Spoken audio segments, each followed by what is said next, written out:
Chapter 412.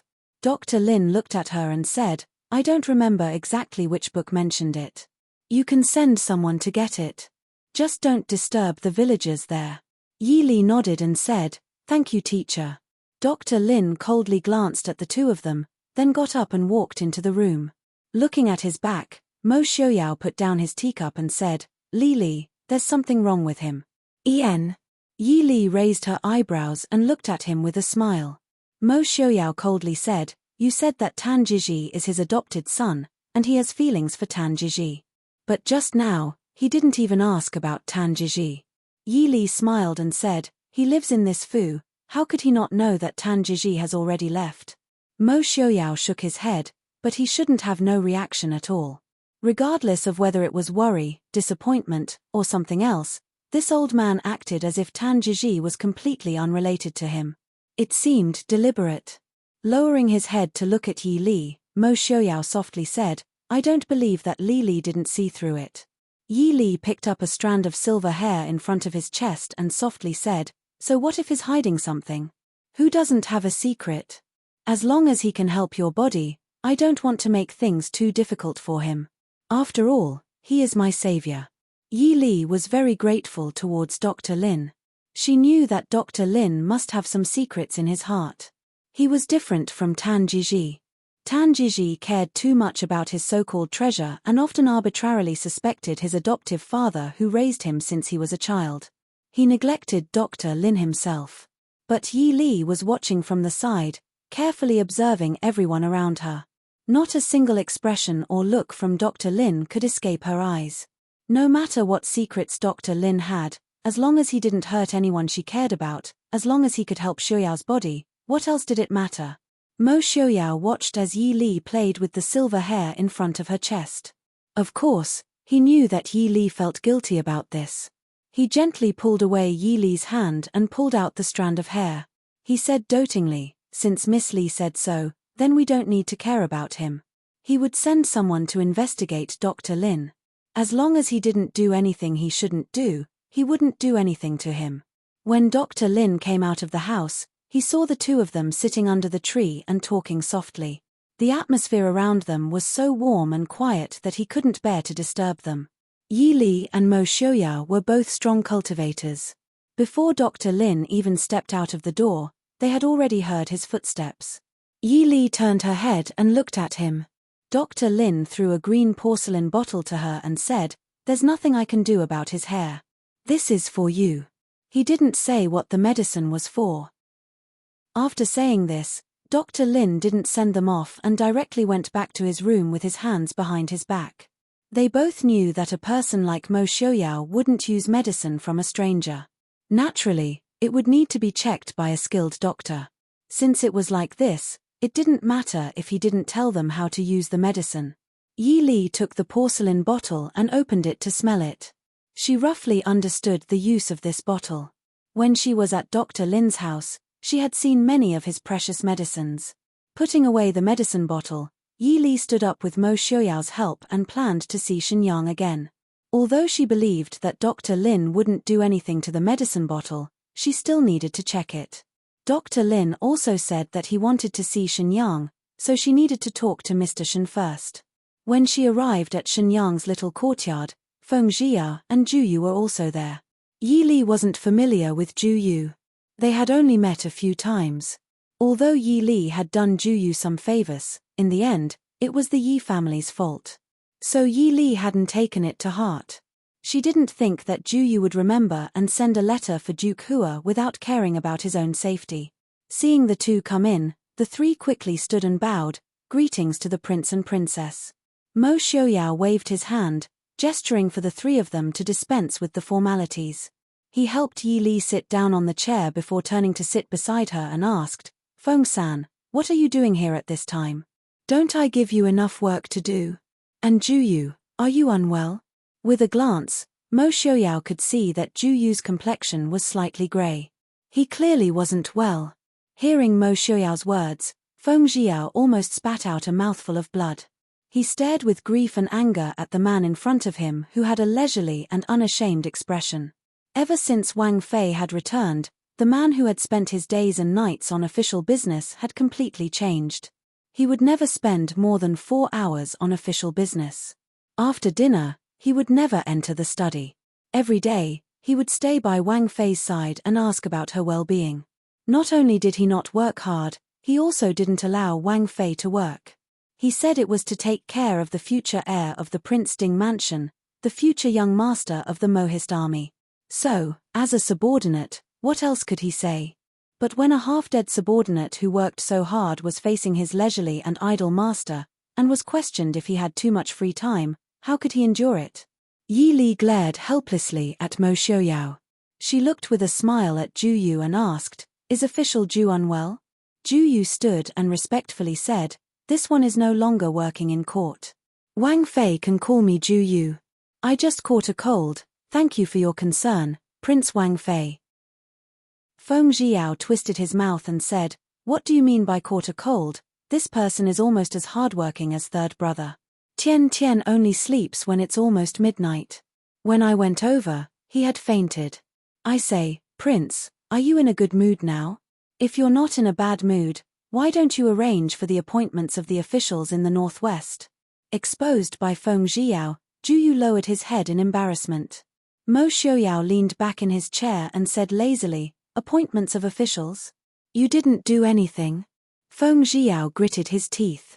"Prince, I heard that this subordinate is just a minor deputy general." Mo Xiaoyao nodded in understanding and said, "You are reminding me to promote you?" Mo Xiaoyao, "You think this prince doesn't dare to beat you?" Feng Zhiao was finally enraged. His image as an elegant young master was completely gone. These past few months, he had carefully worked himself to death. It was fine if this young master didn't have the slightest bit of gratitude, but after Wang Fei came back, he became even worse. If they hadn't grown up together, this young master wouldn't have served such a difficult master. "You want to beat me?" Mo Xiaoyao narrowed his eyes dangerously. Feng Zhiao couldn't help but swallow and look at Yi Li on the side. It wasn't that he didn't dare to beat Mo Xiaoyao. When he was young, he didn't care about beating him up. The problem was, he couldn't beat him. Ever since Mo Xiaoyao finished his apprenticeship, every time he fought, he would be the one to be beaten. "Xiaoyao." Yi Li couldn't stand it anymore and called out in a soft voice. Mo Xiaoyao sat up and said seriously, "I know. The situation a few days ago was a bit chaotic, so I didn't have time to deal with these things. I will do well in the next 2 days. Ju Yu, you've managed Ruyang City well. You can be the Ruyang governor for now. Later, choose a few capable people to help you." These past few months, the Mohist army had been very chaotic. Many empty positions had appeared in the northwest after the change of ownership. Even though the Mohist army was filled with elites, it wasn't the imperial court. There weren't that many civil officials waiting to be replaced. Therefore, many times, one person held multiple positions, and some generals even temporarily took over the civil duties. As for Xu Qingze, who was both capable and trusted by Mo Xiaoyao, he was directly sent to Hongju to manage the affairs of the 3 provinces in the northwest. Because of this, Yi Li hadn't seen Xu Qingze since she came back. Chapter 413. This official thanks the prince for his trust. Ju Yu once again stood and expressed his thanks. Everyone understood what it meant for Prince Ding to personally appoint an official. According to the rules, the appointment and removal of officials had to be done by the imperial court. Now, Mo Xiaoyao's actions had vaguely indicated that the northwest would gradually leave the imperial court. This caused many people to have mixed feelings. Some were happy, some were worried. "Rest for 2 days first. Let your body recover," Yi Li urged. "If your body collapsed, then don't think about anything else." Right now, the northwest was lacking in talent. Looking at the attitudes of Feng Zhiao and Mo Xiaoyao, Ju Yu was clearly a capable person despite his young age. Ju Yu nodded and said, "Wang Fei, thank you for your advice." At the side, Shen Yang looked discontentedly at the crowd and said, "Does everyone still remember that this is not a study for discussion? 3 out of 4 people were not healthy, yet they dared to discuss such nonsense in front of him, a doctor." Ju Yu clearly just remembered that this was Shen Yang's courtyard. He hurriedly suppressed the excitement and joy in his heart and said apologetically to Shenyang, "This one has been rude. Mr. Shen, please forgive me." Shenyang waved his hand and took out a piece of paper, saying, "Go get the medicine yourself. If you don't want to fall on the bed and be unable to get up, then go ahead." Then without waiting for Ju Yu's reaction, he turned to examine Yi Li and Mo Xiaoyao and said, "Prince, does Wang Fei feel unwell?" Mo Xiaoyao shook his head and said, "First take Yi Li's pulse. In the future, take a pulse every 3 days. Mr. Shen, I'll trouble you." Shenyang knew that Wang Fei's health was important right now and nodded unconcernedly. In his mind, he planned to postpone the closed-door research plan. At least wait until Wang Fei saw the child born. Taking Yi Li's pulse, Shenyang said, "Wang Fei's health is good. While she has been weak in the past few months, she has recovered well and will not affect Wang Fei. The little Shizzy may be weak when he is born, but he can recover. After all, during the most important months of the baby's life, Wang Fei had been in a coma." In reality, Shenyang had to praise the doctor's medical skills for being able to keep the child. Mo Xiaoyao nodded. "I'll have to trouble Mr. Shen in the future." Shenyang took back his hand and raised an eyebrow as he asked, "In these few months, Wang Fei should have met a good doctor. Can this one take a look at the doctor's prescription?" Yi Li didn't mind. She reported a few prescriptions that Dr. Lin had prescribed for him before. Shenyang didn't care about anything else. He quickly took notes and praised it repeatedly. Yi Li smiled and said, "Dr. Lin is in this house right now. He also wants to advise Mr. Shen. If Mr. Chen has the time, you might as well visit Dr. Lin. The two of you can also exchange pointers." Chen Yang was overjoyed. He clapped his hands and said with a smile, "That's great. I will definitely visit tomorrow." Yi Li took out the porcelain bottle that Dr. Lin had given her and handed it over. She said, "This was given by Dr. Lin just now. Mr. Shen, why don't you take a look at it and see what it is?" Shenyang carefully took it. He lowered his head to smell it and thought for a moment. He took out some and rubbed it on his hand. After examining it for a moment, he smiled and said, "This should be an elixir to remove old scars. There is a large amount of Lingxiang grass in it. It really is a rare item." Finishing, he looked at Mo Xiaoyao's masked face. He smiled and said, "This isn't for Wang Fei. It should be for the prince, right? The prince can try it. Later, this one can modify the prescription to see if it can have a better effect." "Shen, Yang," Mo Xiaoyao said with a dark face and gritted his teeth. For a man to care so much about his face made people feel uncomfortable. However, Mo Xiaoyao had to admit that he really did hope that this medicine would be effective. If he had to have a head full of white hair, then at least he should have a perfect face. Otherwise, wouldn't Li be mocked by others? Shenyang did not care if Mo Xiaoyao was angry or not. He chuckled and returned the medicine bottle to Yi Li. In Shenyang's view, the present Mo Xiaoyao was better than before. When a person did not care about their own face and body, it meant that there was nothing in the world worth caring about. Now that Mo Xiaoyao was willing to care about his face, it at least meant that there was someone he cared about. As long as someone he cared about was alive, there was always hope. Without waiting for Mo Xiaoyao to explode, Shenyang waved his hand and chased them out. After leaving Shenyang's courtyard, Ju Yu bid farewell and left the Fu. Before he left, he glanced at Mo Xiaoyao in surprise. He was still very young, so it was a bit of a shock to see the famous king of Ding being driven out mercilessly after being angered by a doctor to the point that his face turned green. Watching Ju Yu leave, Yi Li asked, "Ju Yu is too young. Is he good enough to be the Ruyang prefect?" Compared to the group of prefects in the northwest who had been pushed to the bottom by Yi Li and Mo Xiaoyao, Ju Yu, who had just turned 20, was too young. Feng Jiao nodded and said, "His abilities are enough, but his age is too young. But, in Prince's view, there is no harm, right?" Mo Xiaoyao smiled coldly and said, "It's fine as long as his abilities are enough. Clean up those people who are just waiting to die. If anyone dares to have any dissatisfaction, let them come to I." Feng Jiao nodded in satisfaction and said with a smile, "With Prince, things will be much easier. However, Ju Yu counts as one of Wang Fei's people." I'm afraid that when the time comes, those old men will come out and nag that Wang Fei is a girl. The trouble was that they couldn't kill all of those old men. After all, it was important to calm the people's hearts. These old men were all important people in the Northwest. It would be better to say something like a famous scholar, a loyal minister, a great philanthropist who paved the way, or something like that. There really was no way to move them. It wasn't as if Yi Li hadn't heard these words before. Back when she was leading the army, she had already heard the words of those stubborn old men. She smiled and said, "Since His Highness and Feng San both think that Juyu is useful, then it shall be him. As for what those old men have to say, they don't need to find Prince. They can just find Ben Fei." Feng Jiao blinked and rubbed his forehead as he looked at the couple. Forget it. If he really allowed those old people to come and bother Wang Fei, Wang Ye would kill them. He had experienced the skills of those pedantic scholars. It was nothing now, but in the future. Feng Jiao felt that it would be a disaster. Late at night in the governor's manor. The moon was dark and the wind was strong. It was the time that night walkers liked the most. A black shadow flew up the walls of the governor's manor and silently landed in the flowerbed next to the wall. Then, more black-clothed people snuck in from behind the walls and headed towards a certain place in the governor's manor.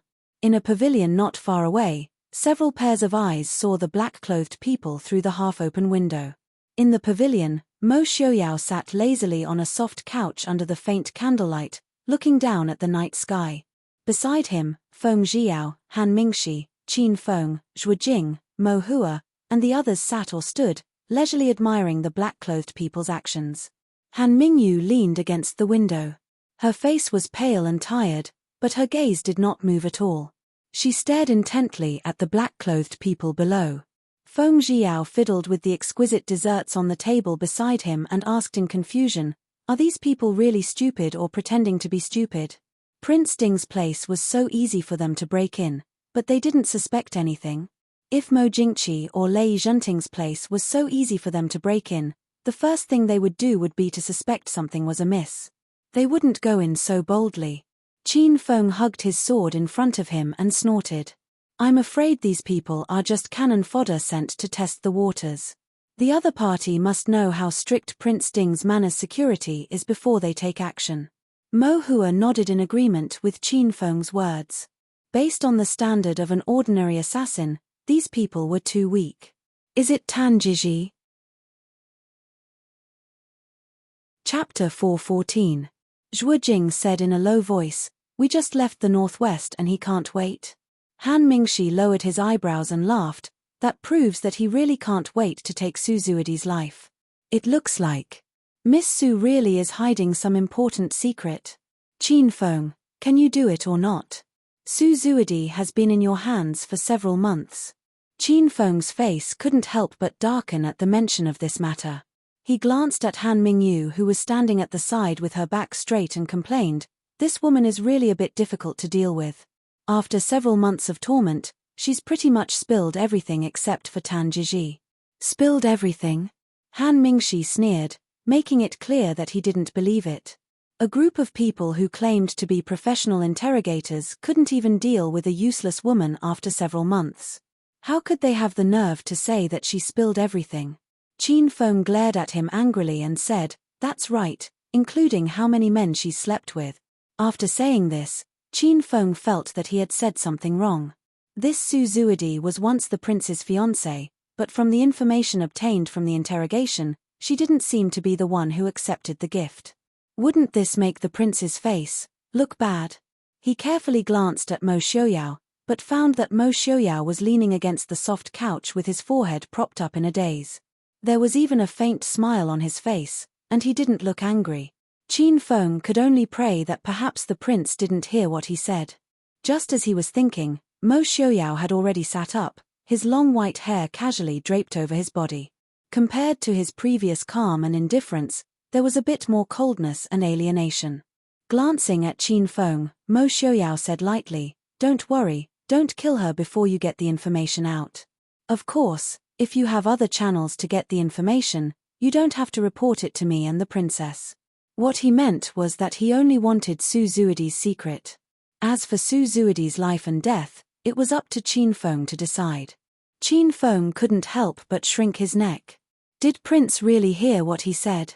He had to follow the princess consort for the next few days. No, he had to go on a long journey to settle some matters. As for Su Zuidi, Qin Feng glanced at Han Mingxi with some distress. He didn't care. Since Prince didn't care, even if he killed Su Zuidi, he could just find a way to capture Tan Jiji and interrogate him later. But, at least he had a good relationship with Han Mingxi, and Han Mingxi happened to be Han Mingyue's younger brother. So, Su Zuidi, that woman should be assassinated, right? Seeing the black-clothed man's figure disappear into the most remote courtyard of the administration office, Mo Hua waved his hand and signaled to the outside, indicating that it was time to reel in the net. Not long after, the lights in the courtyard lit up and the faint sound of weapons clashing could be heard. Mo Xiaoyao frowned and said, "Tell them to hurry up. Don't let the princess consort rest."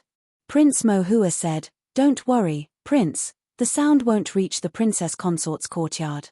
In order to not let the people in the main courtyard rest, the prison cells were specially placed in the most remote area of the administration office. Moreover, the shadow guards had a sense of propriety. Even they could only hear a faint sound from here, not to mention that the princess consort's courtyard was half a journey away. Sure enough, in less than a quarter of an hour, the lights in the distant courtyard were extinguished and the administration office returned to its original tranquility. Qin Feng frowned and said, "I'm afraid there will be a lot of assassins these days. This subordinate doesn't understand why Su Zuidi has to be moved back to the administration office. It would be better to put her in Qi Lin's residence, where no one would be disturbed." Zhuo Jing said, "If we put her there, the assassins won't have to come. Because they wouldn't be able to find her." Feng Zhiao saw that there was nothing else, so he stood up and stretched his body. He yawned and said, "If there's nothing else, this subordinate will take his leave." Mo Xiaoyao casually nodded his head. Feng Zhiao took 2 steps outside and seemed to have thought of something.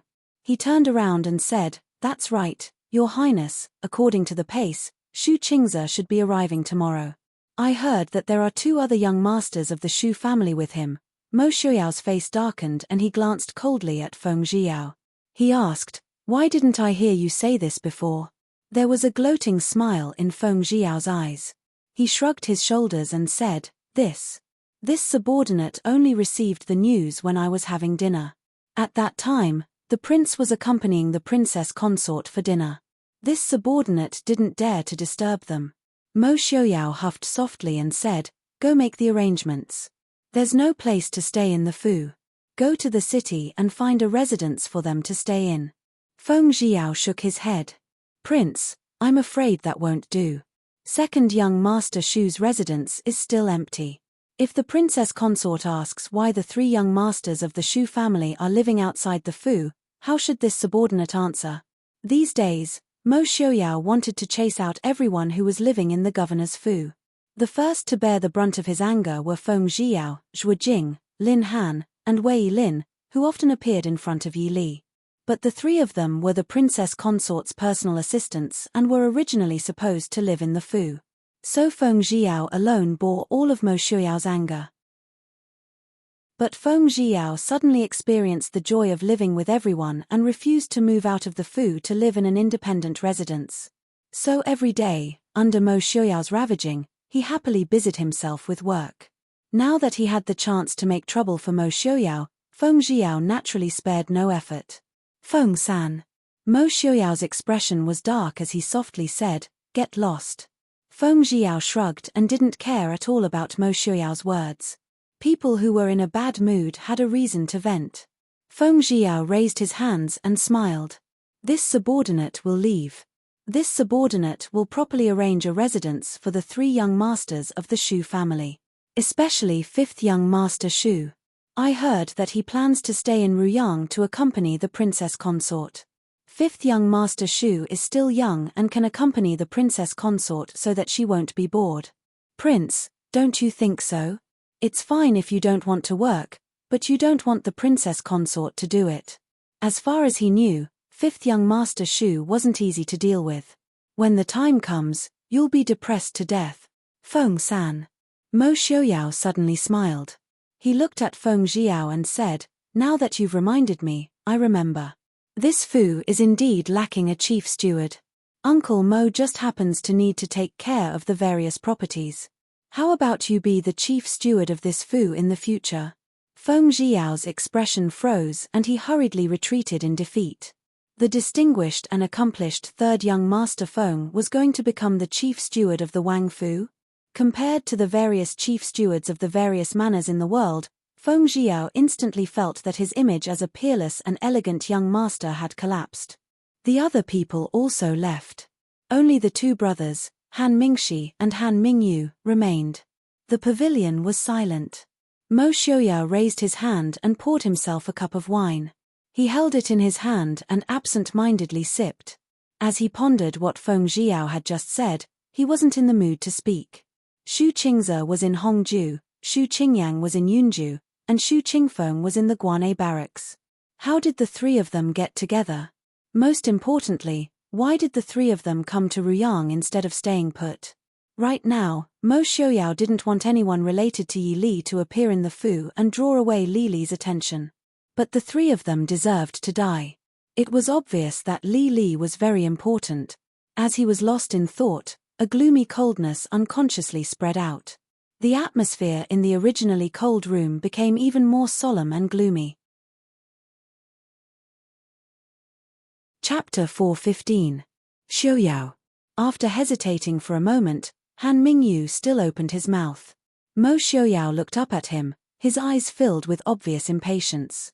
Then he lightly swept a glance at Han Mingxi. Han Mingxi helplessly frowned. In the past, Han Mingxi dared to provoke Mo Xiaoyao without any hesitation because he could clearly see Mo Xiaoyao's character. But ever since Yi Li's accident and his return, Han Mingxi felt that he couldn't understand Mo Xiaoyao anymore. Just like before, he was sure that Mo Xiaoyao wouldn't do anything to him because of Yi Li. But now, even though he knew that Mo Xiaoyao wouldn't do anything to him, but every time he saw Mo Xiaoyao's gaze on him, Han Mingxi wasn't so sure. So now, under normal circumstances, he wouldn't provoke Mo Xiaoyao. Thinking of this, Han Mingxi couldn't help but smile bitterly. This was the difference between him and Mo Xiaoyao. Without strength, he didn't have the qualifications to compete with Mo Xiaoyao for Jun Wei's attention. Han Mingxi understood that Mo Xiaoyao was warning him that if Han Mingyu didn't know how to restrain himself, then he wouldn't be polite. But what could Han Mingxi do? No matter how muddle-headed Han Mingyu was, he was still his only big brother. He raised him, loved him, taught him how to shelter him from the wind and rain.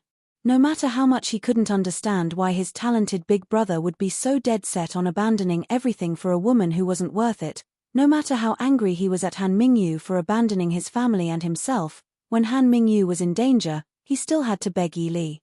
Han Mingxi also understood why Mo Xiaoyao didn't do anything to Han Mingyu. It wasn't because he cared about their brotherhood, but because he knew that he would have to beg Yi Li. And Mo Xiaoyao didn't want him to beg Yi Li, and didn't want him to have too much contact with Yi Li. Sighing helplessly, Han Mingxi got up and said, "Big brother, you should go back first.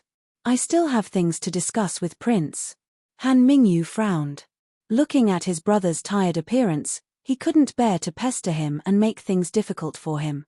He could give up everything for Su Zuidi, but that didn't include his little brother. Seeing Han Mingyu walk out, Han Mingxi let out a sigh of relief and sat down again. Mo Xiaoyao raised his eyebrows in surprise as he looked at Han Mingxi, who was sitting opposite him. Han Mingxi's handsome face had a trace of helplessness. He looked at Mo Xiaoyao and said, "Prince, I beg you to help my big brother." Mo Xiaoyao's lips hooked up in a cold smile. "Beg me? Han Mingxi. You beg I to help your big brother? I don't see how Han Mingyu needs help. He's obviously happy to do it. What's more, why should I help?" Han Mingxi gritted his teeth and said, "I know that Su Zuidi is doomed. I only beg Prince to let my big brother live when the time comes." A dead end. Mo Xiaoyao sat up and looked at Han Mingxi. He looked at him with interest and asked, "Why don't you beg I to let Su Zuidi go and help Han Mingyu? Although I won't agree with your friendship with Li, if you beg her, she won't refuse you." Speaking of his friendship with Li, Mo Xiaoyao gnashed his teeth. Of all the people around Li, he hated Han Mingxi the most, But he promised Li not to kill Han Mingxi. But every time he saw the way Han Mingxi looked at Li, he wanted to gouge his eyes out. Han Mingxi was silent for a moment and said with a bitter smile, "Prince, why ask when you already know the answer? If it was before, I might really beg the princess to be merciful. But now the secret that Suzuidi is unwilling to say must be very important. Once it is said, she will die without a doubt. Although I don't know what it is now, but when the time comes, I'm afraid the princess may not be able to make the decision. What's more," Han Mingxi sneered and said, "who is Suzuidi to me? Why should this young master beg for her? If she had died earlier, there wouldn't be so many problems now. You see things more clearly than Han Mingyu," Mo Xiaoyao said lightly. Both of them understood that it wasn't that Han Mingyu couldn't see things clearly, but that he didn't want to admit it. The once world-famous young master Ming Yu had already fallen into a trap and couldn't wake up because of Suzuidi. It was said that a beauty's home was a hero's grave, and this sentence was indeed true. But there's one thing that you're wrong about. There's nothing in the Ding Palace that Li can't decide. Looking at the silent Han Mingxi, Mo Xiaoyao continued, as long as Li is happy, not to mention Suzuidi's life, even if she wants Ai's life, I will send it to her hands. Of course, it's right that you didn't beg Li. If you make things difficult for Li, I will make things difficult for everyone. Han Mingyue's life, you can keep it for yourself. I have no interest in it. But you better remember clearly, if you dare to use your eyes to stare at Li again, I will dig your eyes out. Han Mingxi only felt bitterness in his throat. Mo Xiaoyao's stare was naturally not a normal stare. Yi Li had so many people around her, and there were many who were closer to her than him. Mo Xiaoyao didn't warn Feng Zhiyao, Qin Feng, Zhuo Jinglin, Han Wei Lin, but calmly warned him. Han Mingxi naturally knew the reason. Although he had always thought that he had concealed it well, but even if he could hide it from others, he couldn't hide it from Mo Xiaoyao, who was Yi Li's husband.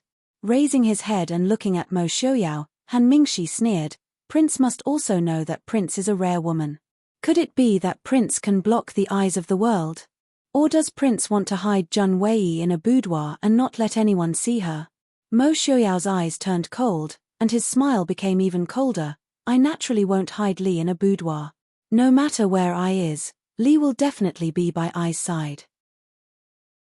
But, if anyone dares to look at her, I will dig their eyes out." Han Mingxi felt a chill in his heart, but he had nothing to say. "You're just lucky to meet her first." Mo Xiaoyao raised his eyebrows, and there was pride in his expression. "So what if Ai's luck is good? Han Mingxi, remember your duty. I promised Li that I wouldn't kill you. You better not force Ai to break my promise." Han Mingxi lowered his head and was silent for a long time. Then he raised his head and smiled faintly at him. "Prince, think about it. Han Mingxi doesn't have any improper thoughts. I'm just friends with Mo Xiaoyao. Does Prince want to stop me?" He knew that he couldn't compare to Mo Xiaoyao. "Mr. Feng, you made it sound nice, but he was just a flower thief with no ability." Jun Wei didn't mind his reputation and was willing to be friends with him. However, in this chaotic world, he couldn't protect her. Ever since Han Mingxi met Yi Li, he had never regretted that he was always lazy and didn't listen to his older brother's teachings during the new year. In the end, he didn't have any accomplishments in literature or martial arts. If he had the same talent, intelligence, and martial arts as his older brother, even if he couldn't compare to Mo Xiaoyao, he would still have the confidence to compete with him. Mo Xiaoyao narrowed his eyes and looked suspiciously at the handsome man in front of him. Although he was extremely disgusted with the extraordinarily handsome man in front of him, Mo Xiaoyao had to admit that he was helping Li wholeheartedly. Also, Li needed friends of her own. To put it bluntly, he, Mo Xiaoyao, was just jealous of Han Mingxi. Han Mingxi's appearance was better than his, and his personality was better than his. Although Han Mingxi's martial arts weren't better than his, and his status was extraordinary, what was the use? If it were Han Mingxi, he would naturally not hesitate to take Li and retire to the mountains to live a peaceful life. He was just afraid that Li would prefer a man like Han Mingxi. He was afraid that Li would regret marrying him. No matter what, no one in this world could take Li away from him. Chapter 4:16. This king will believe you this time, but you have to remember that this king's words will always be effective. Mo Xiaoyao stood up and indifferently left these words behind before flicking his sleeves and leaving. Han Mingxi sat alone by the window as he watched Mo Xiaoyao walk down the stairs, through the garden, and towards the lieutenant general's courtyard. That place held the only woman in his life that had moved his heart. A light breeze blew through the window and Han Mingxi felt a chill in his heart. Just as Feng Jiao had said, the three young masters of the Shu family arrived at Riyang City early the next morning. Just by looking at their exhausted bodies, it was obvious that they had traveled through the night. This made Mo Xiaoyao, who had not yet told Yi Li this news, feel unhappy. Why did they have to travel so quickly? It's not like Li would run away. However, he did not think about how happy the Shu family would be when they found out that Yi Li was still alive. The fact that they did not come to the northwest was already because the situation did not allow it. Otherwise, he would have even more worries. Yi Li, on the other hand, was overjoyed at the arrival of the three brothers. Recently, she had been very idle. The two doctors did not allow her to handle any official business. Mo Xiaoyao was even more strict. He did not even allow her to touch needlework. Every day, other than eating and sleeping, she could only stroll around the manners garden and occasionally read a book. Yi Li felt that she had never been so idle in her 2 lifetimes. After going through a life and death situation, she was naturally excited and happy to see her family again.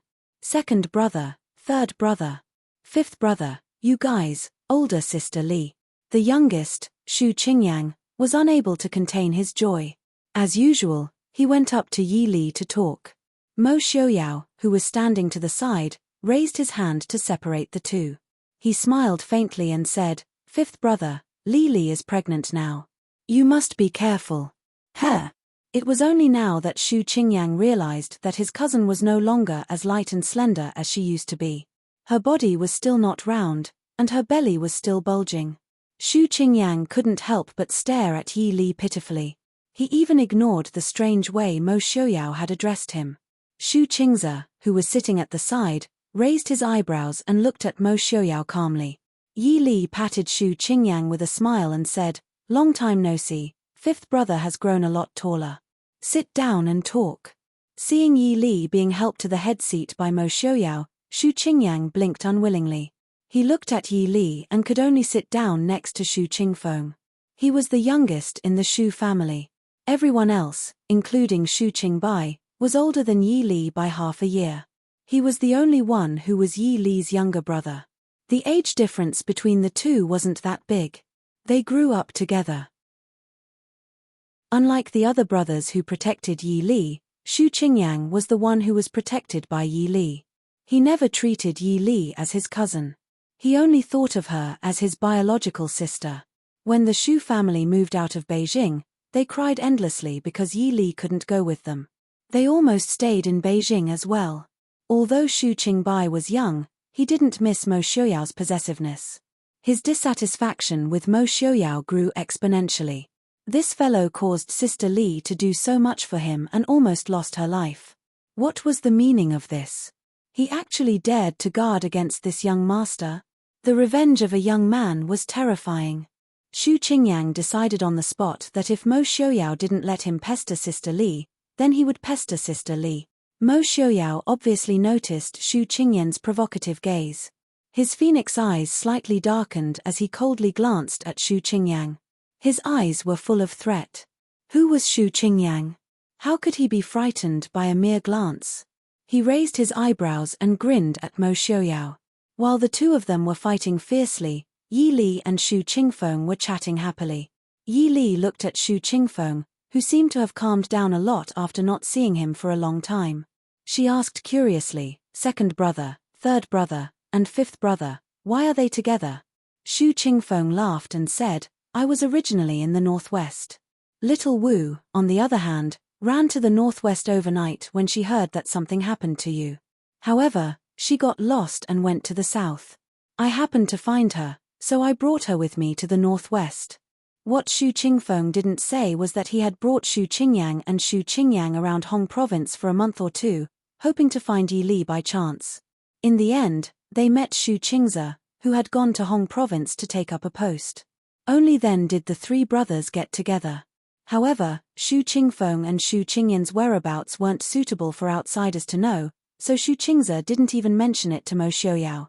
During those months, Mo Xiaoyao was distracted and didn't pay attention to these matters. Yi Li frowned and said, "Isn't third brother in the army?" Shu Qingfeng's identity was special. If he wanted to leave, it was impossible for him to not attract the attention of the higher-ups. She couldn't help but suspect that Shu Qingfeng had become a deserter.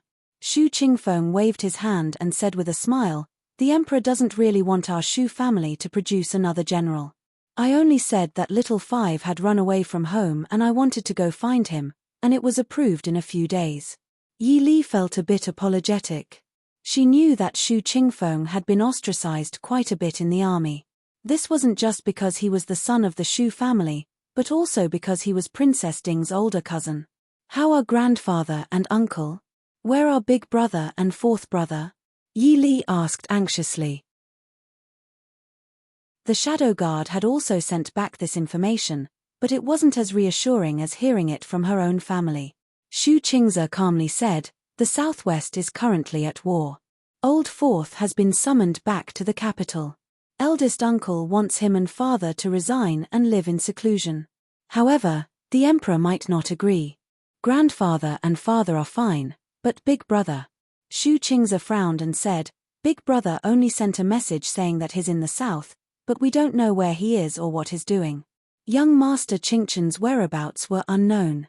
Even the Shadow Guard and Tianyi Pavilion might not be able to find him. If he didn't say anything, no one could be sure of his whereabouts." Yi Li frowned slightly and said, "Currently, only Mo Jingqi knows about fourth brother's whereabouts in the Shu family. Will Mo Jingqi become suspicious of the Shu family because of this?" Shu Qingfeng sneered and said, "When did he stop being suspicious of the Shu family? As long as grandfather is still alive and the Shu family hasn't openly rebelled, he won't do anything to grandfather, eldest uncle, and father, even if it's for the sake of his reputation." "Third brother." Shu Qingze frowned and glanced at Shu Qingfeng disapprovingly. Shu Qingfeng snorted and remained silent. Yi Li frowned. She understood the history of the Shu family. Yi Li felt that she somewhat understood the thoughts of her grandfather and uncle. Now that big brother was in the south, second brother, third brother, and fifth brother were in the northwest, even if the emperor really wanted to do something to the Shu family, he wouldn't be able to catch them all in one fell swoop. As long as grandfather and eldest uncle were still in Yunju, and as long as second uncle was still in the capital, even if the Shu family and Ding King's estate were inextricably linked because of her, the emperor wouldn't dare to rashly say that the Shu family had disloyal intentions. After all, the Shu family was the head of the world's literati. Their influence could definitely be said to be boundless. If they really forced the Shu family into a corner, Mo Jingqi wouldn't be able to escape. Grandfather and eldest uncle were buying time for the northwest. Taking a deep breath, Yi Li planned to make a trip to Yunju when she went to the capital to retrieve the Biluo flower. Chapter 417. The three of them chatted for less than an hour before Mo Xiaoyao stood up and smiled at Yi Li. "Yi Li, it's time to let Mr. Shen take your pulse. Let Qingze and the others rest as well. They rushed here overnight. Let's hold a banquet to welcome them tonight." Yi Li glanced at the travel-worn trio and said in annoyance, "I forgot that second brother, third brother, and fifth brother must have been tired from the journey. I just kept chatting with you. Second brother, your courtyard is still open. Go wash up and rest with third brother and fifth brother. We'll talk about it later." Shu Qingyang blinked his eyes and looked at Yi Li. "Sister Li, little Five hasn't spoken much with Sister Li yet." Yi Li smiled and looked at the youth who was a head taller than her. She smiled and said, "Second brother's courtyard is just beside the main courtyard. We have plenty of time. When you've rested enough, you can come and talk to me at any time." Shu Qingyan's eyes lit up and he smiled happily. "Really?" He glanced suspiciously at a certain someone and said, "When the time comes, there won't be anyone who won't allow Qingyang to talk to Sister Li, right?" Yi Li patted his head and smiled. "How can that be? Little Five is Sister's only younger brother. Who would dare to stop you from talking to me? Xu Qingyang proudly glanced at Mo Xiaoyao. Mo Xiaoyao's eyes darkened and he glanced at Xu Qingyang. He smiled and said, Li is right. If Sister Li wants to talk to fifth brother, you can talk to him at any time. Fifth brother is still young and has plenty of time. What he meant was that other than chatting with Yi Li, Xu Qingyang was just a good-for-nothing who didn't know how to eat and drink. Xu Qingyang gritted his teeth and smiled even more brightly. Brother-in-law is right. I will always be by Sister Li's side. Sister Li will be lonely and bored when brother-in-law is busy with political affairs. After personally sending Xu Qingze and the others back to their courtyard to rest, Yi Li looked amusedly at Mo Xiaoyao, who had a dark expression on his face. She sighed softly, Little Five is still a child, why are you being so calculative with him? She had naturally seen the interaction between Xu Qingyang and Mo Xiaoyao earlier, but she had not said anything. At this moment, Mo Xiaoyao's face was so gloomy that ink was about to drip out. His thin lips were tightly pursed and he looked even more like a child throwing a tantrum. Mo Xiaoyao snorted. After a while, he said, he's already 15 years old. How can he be considered a child? Yi Li raised a hand to pinch his handsome face. She smiled and said, even if he's 20 years old, he's still my younger brother. After saying this, Yi Li looked Mo Xiaoyao up and down. She tilted her head and said, speaking of which, Mo Xiaoyao, have you become addicted to jealousy recently? Aren't you afraid that you'll die from jealousy? It was one thing to be picky about Han Mingshi. Although Han Mingshi's thoughts had never been made clear, Yi Li knew a little about them. Therefore, she was not as close to Han Mingshi as she was to Feng Zhiyao or Qin Feng. However, if she was picky about Xu Qingyang, then she was going overboard. Most importantly, Yi Li really didn't understand where Mo Xiaoyao's wariness came from. In Yi Li's opinion, whether it was martial arts, intelligence, or power, there were very few people in the world who could compare to Mo Xiaoyao. In the past, Mo Xiaoyao wasn't so unconfident in himself. If it was because he had just returned from his tribulation, then it would be a bit of an exaggeration to say that she hadn't recovered after half a month. Mo Xiaoyao trapped her in his arms. He lowered his head and gently bit her fragrant cherry lips. He said in a low voice, can't I just be jealous? Li, you're not allowed to be nice to other men. I'll get angry. Yi Li was helpless. Little Five isn't other men. Xu Qingyang was her younger brother. She had treated him like her own little brother since he was young. Other than me, all other men are other men. Mo Xiaoyao said in a domineering tone. Yi Li almost wanted to roll her eyes at him. She grabbed his hand and placed it on her round belly. She smiled and asked, then what about him? Both Mr. Shen and Dr. Lin said it was a boy. Is he also another man? Mo Xiaoyao said matter-of-factly, of course. When he's born, I'll throw him, give him to Mr. Qingyun. The child taught by Mr. Qingyun will definitely be outstanding. Outstanding to the point that he hated it. If he didn't already know that Li only treated the members of the Shu family as her brothers, and that the members of the Shu family only treated Yi Li as their younger sister, he would have died of jealousy long ago. Under Yi Li's threatening gaze, Mo Xiaoyao unwillingly swallowed back the word throw and changed to a more euphemistic way of saying it. Yi Li felt that one day she would be angered to death by this man. She turned around in Mo Xiaoyao's arms to face him and raised her hand to pinch his face. Mo Xiaoyao, he's your son. Mo Xiaoyao narrowed his eyes and glanced at the round place. He snorted coldly, other men. He didn't like that thing for a long time. If she wasn't pregnant, Li wouldn't have almost died because of her difficulty in moving. If she wasn't pregnant, he wouldn't have to endure being unable to get close to Li. All because that bastard Shenyang said. Thinking of Shenyang's gloating old face, Mo Xiaoyao felt that this fellow hiding in Li's stomach was even more of an eyesore. Of course, he was also wrong. He swore that when this child was born, he would never let Li get pregnant again. It was dangerous, troublesome, and annoying. Towards such a childish man, Yi Li was completely helpless. However, looking at his aggrieved and stubborn eyes, Yi Li felt an inexplicable sense of cuteness and heartache. She couldn't bring herself to throw a tantrum. She pulled Mo Xiaoyao to sit down. Yi Li didn't mind and sat on his lap. She turned his face to face her. Young master, can we not be so childish? Mo Xiaoyao unhappily opened his mouth and bit Yi Li's slender fingers. However, he couldn't bear to use too much force and only lightly bit before letting go. I am not childish. Even if I am, Li Li, you can't dislike I leaning into Mo Xiaoyao's embrace. Yi Li sighed softly. Shen Yang had casually mentioned Mo Xiaoyao's condition when he was taking her pulse. If it was a normal family, she wouldn't feel that there was anything wrong with it. His possessiveness was also proof that Mo Xiaoyao truly loved her. Even though she was slightly worried right now, how could she not feel a trace of joy? However, right now, she couldn't let Mo Xiaoyao lose all confidence in himself like this. She knew that her fall from the cliff had released all the negative emotions Mo Xiaoyao had hidden in his heart, such as inferiority, resentment, and powerlessness. They had even been magnified infinitely. Even though Mo Xiaoyao always seemed to blame her fall on the child, Genom of Gojosian, Mo Jingqi, or even Su Zuidi, in his heart, he truly felt that it was all his own fault. He felt that it was his inability to protect her that had caused her to meet with danger. Yi Li had always wanted to talk to him, but when faced with Mo Xiaoyao, she didn't know how to start. Xiaoyao. She raised her hand and took off the mask on his face. Dr. Lin's medicine was indeed effective. Even though it had only been a few days, the scars on Mo Xiaoyao's face had already changed. Even if it didn't completely disappear in the future, Yi Li believed that it would get much better. She raised her hand and hooked it around his neck.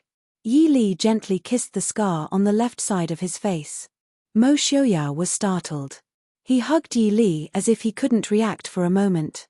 Yi Li kissed his cheek and said in a low voice, Xiaoyao, no matter how many people there are in the world, in my heart, only you are the most outstanding one.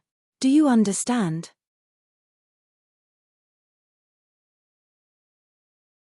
Chapter 4:18.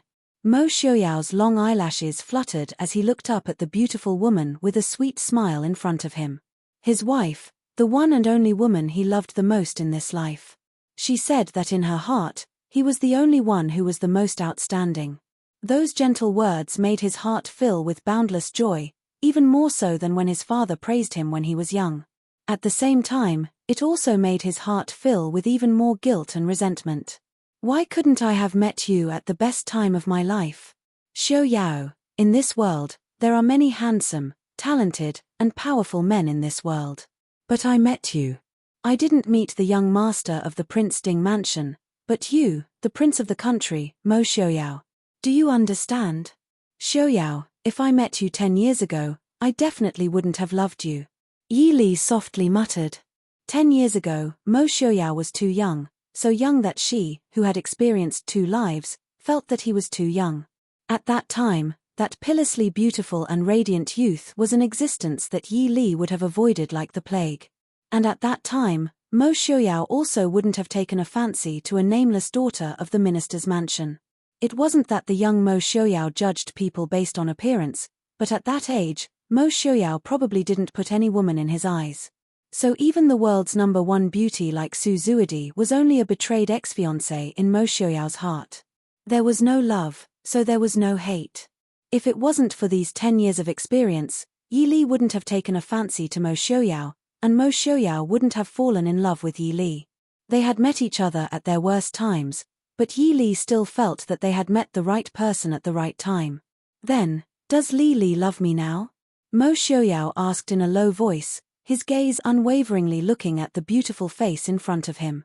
He knew that Li Li was right, but he couldn't imagine what would happen if he missed this woman in this life. I love you, Yi Li said in a low voice without hiding anything. She loved this man, she had unknowingly fallen in love with him. So she was willing to work hard for him, willing to do everything for him. So she was proud of his excellence, but at the same time, her heart ached for his pain and weakness. When a woman was willing to unconditionally indulge a man, she must love him. Li Li, Mo Xiaoyao sighed in satisfaction. He lowered his head and kissed the lips that he had been coveting for a long time. He pried open her teeth and provoked her to dance with him. Ali, I love you. Mo Xiaoyao will only love you in this life. Reporting, Prince, the capital city. A hurried male voice interrupted the passionate passion in the room. Standing at the door, Feng Zhiao only had one word in his mind: it's over. He had actually disturbed the prince and Wang Fei's intimate moment. Most importantly, damn it, if you want to be intimate, can't you go inside? Even if there was a screen, it would be good. Mo Xiaoyao, do you need to be so thirsty? Wang Fei is pregnant, you beast. When Feng Zhiao was standing at the door imagining all kinds of things, he forgot to look at Mo Xiaoyao's dark expression. Yi Li looked at Mo Xiaoyao staring at Feng Zhiao and felt a chill. She helplessly pulled on his sleeve and shook it. Even though it was a bit shocking for someone to see this, but Yi Li was not a woman born in this era. What kind of things had she not seen in her previous life? They were just being caught kissing, they were still husband and wife. So Yi Li felt a bit uncomfortable and then passed. But Feng Zhiao, who was standing at the door, looked at his strange and conflicted expression and knew that he was overthinking things. Giving a light cough, Yi Li reminded him in a quiet voice, "Feng-san, come in and talk." Feng Zhiao suddenly came back to his senses. When he saw Mo Xiaoyao's dangerous and dark gaze, he wanted to punch himself. After spoiling the prince's happy moment, he didn't run away and was standing here in a daze. He, Feng Zhiao, was really becoming worse and worse. He looked pitifully at Mo Xiaoyao with a sad face. Mo Xiaoyao gave a cold snort and allowed it. Feng Zhiao happily thanked Yi Li and then walked in. However, he still carefully chose a spot closest to the door so that if something happened, he could escape at the first moment. Mo Xiaoyao and Yi Li naturally saw his behavior. Yi Li covered her mouth and snickered. Mo Xiaoyao raised his eyebrows and ignored him. What's going on in the capital? Speaking of business, Feng Zhiao immediately returned to normal and said respectfully, there's news from the capital. Mo Jingqi sent 2 princes, Elder Su, and a few other important court officials to the northwest. They'll probably arrive in a few days. Mo Xiaoyao raised his eyebrows. Sending important officials to the northwest. What for? Feng Zhiao rubbed his chin and smiled. What else? They're probably here to persuade the prince. The 200,000 Da state troops stationed outside Fei Hong Pass were easily driven back into the pass by us. At the time, Mo Jingqi was so angry that he issued several edicts to scold the prince. It's been so long, it's time for him to come back to his senses. Mo Jingqi was not really an idiot. As long as the Prince Ding Mansion did not say the opposite, he naturally would not meet the Prince Ding Mansion on the battlefield at this time. He had not finished dealing with Shilling and the northern tribes. If the Prince Ding Mansion came out to mess things up now, the court would be in danger. He was also certain that Mo Xiaoyao would not easily fall out with the court, so he thought of doing this to let the world see his generosity. What he did not understand was that he was not the only one who needed time. The Mohist army in the northwest also needed time. Who are those people? Mo Xiaoyao asked. Feng Zhiao said, it's De Wang Mo Xiafei, Yu Wang Mo Jingyu, and Su Zhe, as well as the Assistant Minister of Appointments Mo Jian. Mo Xiaoyao nodded. Without mentioning Su Zhe and Mo Jingqi, De Wang Mo Xiafei was the previous emperor's second brother. Mo Jingqi also had to respectfully address him as imperial uncle. Yu Wang Mo Jingyu was Mo Jingqi's half-brother. He usually kept a low profile and did not like to pay attention to worldly affairs. It was unknown why Mo Jingqi had sent him. The 2 princes were important officials. Mo Jingqi had sent an envoy with great sincerity this time. Unfortunately, Mo Xiaoyao did not plan to give him too much face. Yi Li frowned and said, the northwest is far away from the capital. Why would Mo Jingqi send Elder Su? Su Zhe was already over 70 years old, and his health had not been good these past few years. Logically speaking, this kind of task should not be sent to such an old official. If something happened on the way, it would not be good. Feng Zhiao thought for a moment and said, could it be that Mo Jingqi knows that Su Zuidi is still alive, so he sent Elder Su? Mo Xiaoyao said, it's been half a year. Mo Jingqi should have heard the news. Even if he did not know before, he should know now. Su Zuidi. If Su Zuidi could actually arouse Mo Jingqi's interest, then... Mo Xiaoyao's face darkened, the coldness in his eyes becoming even more frightening. What does the prince plan to do with these people? Feng Jiao asked. He did not have any feelings for the two princes, but Su Zhe and Mo Jian were rare upright officials in the court. Moreover, Su Zhe could be considered Mo Xiuyao's half-teacher. Mo Xiuyao had always respected him. Mo Xiuyao waved his hand and said, "Don't worry about it. I asked you to draft the list of appointed officials in the northwest. Have you finished drafting it?"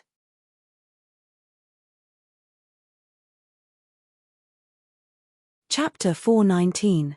Feng Jiao took out a booklet and handed it over. Mo Xiuyao casually flipped through it and handed it to Yi Li beside him. He said, "That's pretty much it.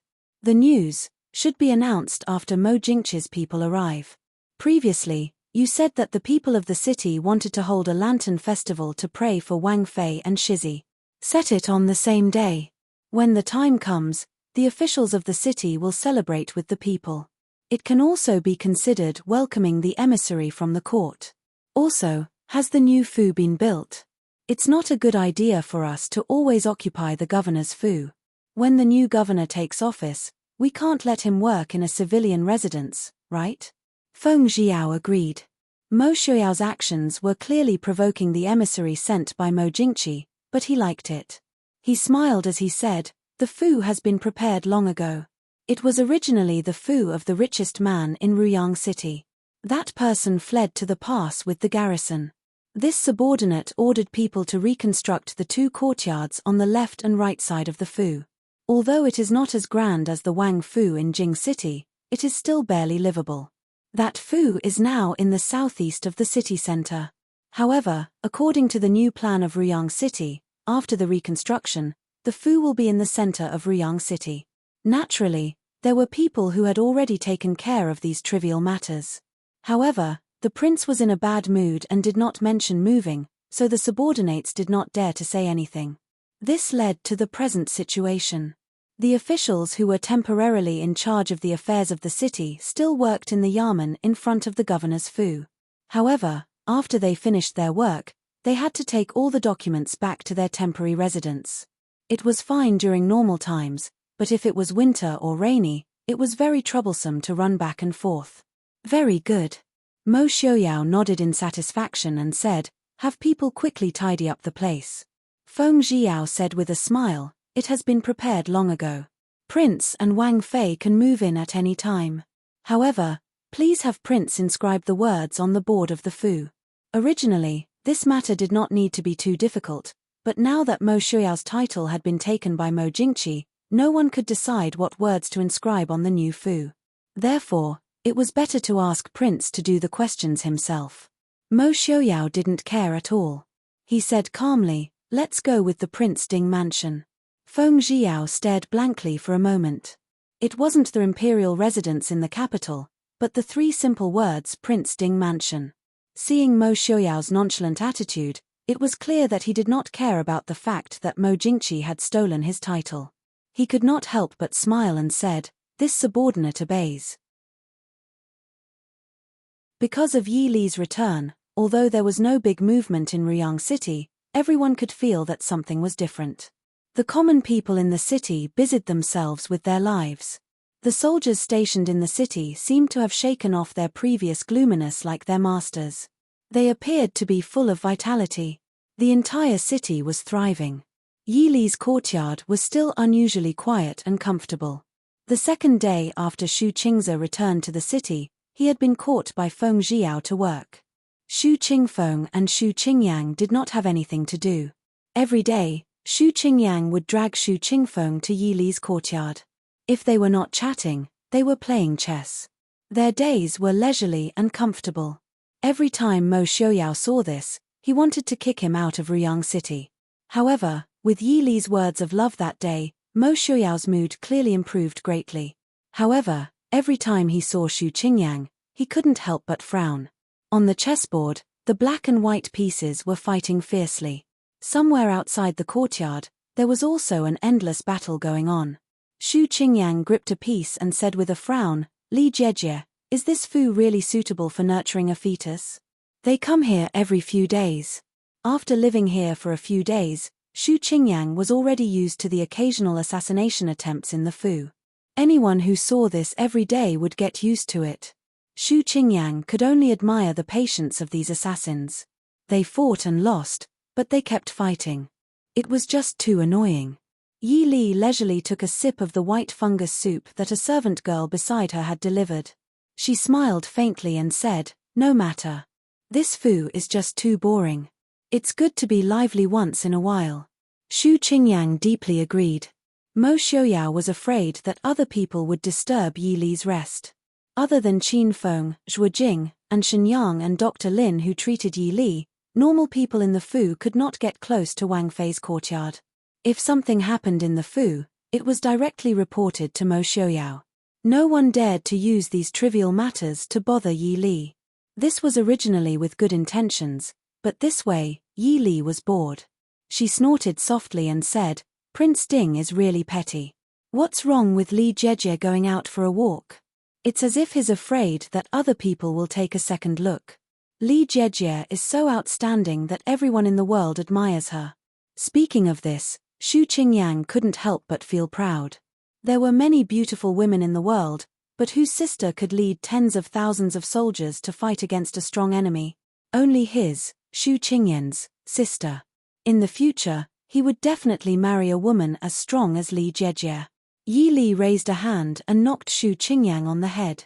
She glanced at him and said, "Call me brother-in-law. Do you think Mo Xiaoyao hasn't tormented you enough?" Xu Qingyang was suddenly depressed. These past few days, he had fought with Mo Xiaoyao. For the time being, he couldn't fight against Mo Xiaoyao, that treacherous villain. Although Mo Xiaoyao would let him win in front of Li Jejie, behind his back, Xu Qingyang would think of ways to trip him up and use underhanded methods. Yesterday, he even slandered Li Jejie, saying that he had taken a fancy to a beautiful girl in the city and wanted Li Jejie to write a letter to his parents to arrange a marriage for him. If this really reached his father's ears, wouldn't he be skinned alive? His older brothers hadn't even gotten married yet. He, the youngest one, had taken a fancy to another family's girl. Liking beauty was his crime. Li Jejie knows about it. Xu Qingyang was dejected. He couldn't fight against Mo Xiaoyao. Now that Li Jejie knew about it, he felt that he had lost face. Xu Qingfeng, who was watching from the side, sneered. He raised his hand and knocked on Xu Qingyan's head. "Second brother, third brother already told you not to provoke Prince. You just wouldn't listen." Xu Qingyang glared at him. "He's clearly the one who's targeting me." Xu Qingfeng raised his eyebrows. "Then why isn't Prince targeting your second brother and me?" "So, isn't this what you asked for?" Xu Qingyang laid on the table and sighed. "Third brother, I'm your younger brother." He really missed fourth brother. If fourth brother was here, he would definitely help him fight against Mo Xiaoyao. Listening to Xu Qingyan's chatter, Yi Li smiled and put down a chess piece. She asked, "That's right, has third brother been bored in the Fu these past few days?" Xu Qingyang was still a child. He could find fun anywhere. Xu Qingfeng, as a grown man, didn't go anywhere in the Fu. It was indeed a bit difficult for him. Xu Qingfeng smiled and said, "It's a bit boring compared to the army, but it's fine. Once you give birth to the child, I should return to the capital. Third brother and second brother aren't in the capital, so father and mother will be worried." When this was brought up, Yi Li frowned and said, "Speaking of which, second brother is in the northwest now. Does the emperor in the capital make things difficult for second uncle? There's also Zheng Er. Her wedding with second brother was set for last year, but now..." Xu Qingfeng comforted her, "It's fine. If the emperor wants to make things difficult for our Xu family, he can find a reason. He won't make things difficult for father because of this. Moreover, father also said that he doesn't want second brother to go back now. I don't know what the current situation in the capital is like. Second brother isn't someone like fourth brother. If he gets involved, it'll be hard for him to extricate himself. As for young Miss Qin..."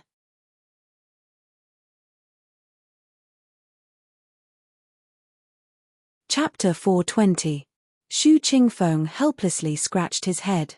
Right now, he could only rejoice that he hadn't had time to get engaged. Otherwise, wouldn't he be delaying the girl's future? If there were any accidents in the future, he was afraid that his wife's family would be implicated. Right now, our Shu family isn't having a good time. It's actually a good thing that the Qin family's young miss hasn't married into our family yet. I heard that second brother had someone bring a letter back to our parents. If there's a good family, we'll ask the Qin family's young miss to marry on her own. Yi Li frowned. She had a very good relationship with Qin Zheng. How could she not see that Qin Zheng was deeply in love with her second brother? Moreover, the two had been engaged since they were young. For more than 10 years, Qin Zheng's thoughts had only been on her second brother. Now, asking her to marry on her own was a bit. Although she knew that second brother was doing this for Qin Zheng's sake, she still felt that he deserved a beating. On the other hand, Yi Li also felt a bit apologetic towards Qin Zheng. In the end, wasn't it all because of her that second brother had followed the army to the northwest and was now stuck in the northwest? Xu Qingyang looked at Yi Li and said with a grin, "Sister Li, this isn't your fault. With our family's current situation, it's better if we don't implicate more people. Who knows when the palace will execute the entire family? At that time, not only will the Qin family's sister be implicated, even the Qin family will be implicated." Xu Qingfeng frowned and patted Xu Qingyang. "You brat, you really shoot your mouth off." Xu Qingyang made a face. The only advantage of being in the northwest, especially in this fu, was that they could speak without worry. They didn't have to worry about the walls having ears. Yi Li lowered her head to look at her increasingly difficult figure and sighed, "There's nothing we can do now. Later, third brother, please write a letter to aunt to inquire about the Qin family. Since third brother feels bored, why don't you go to the military camp outside the city for a while?" Xu Qingfeng's eyes immediately lit up. Even Xu Qingyan's face had an excited and curious expression. The Mohist army was the elite army of Da Chu state.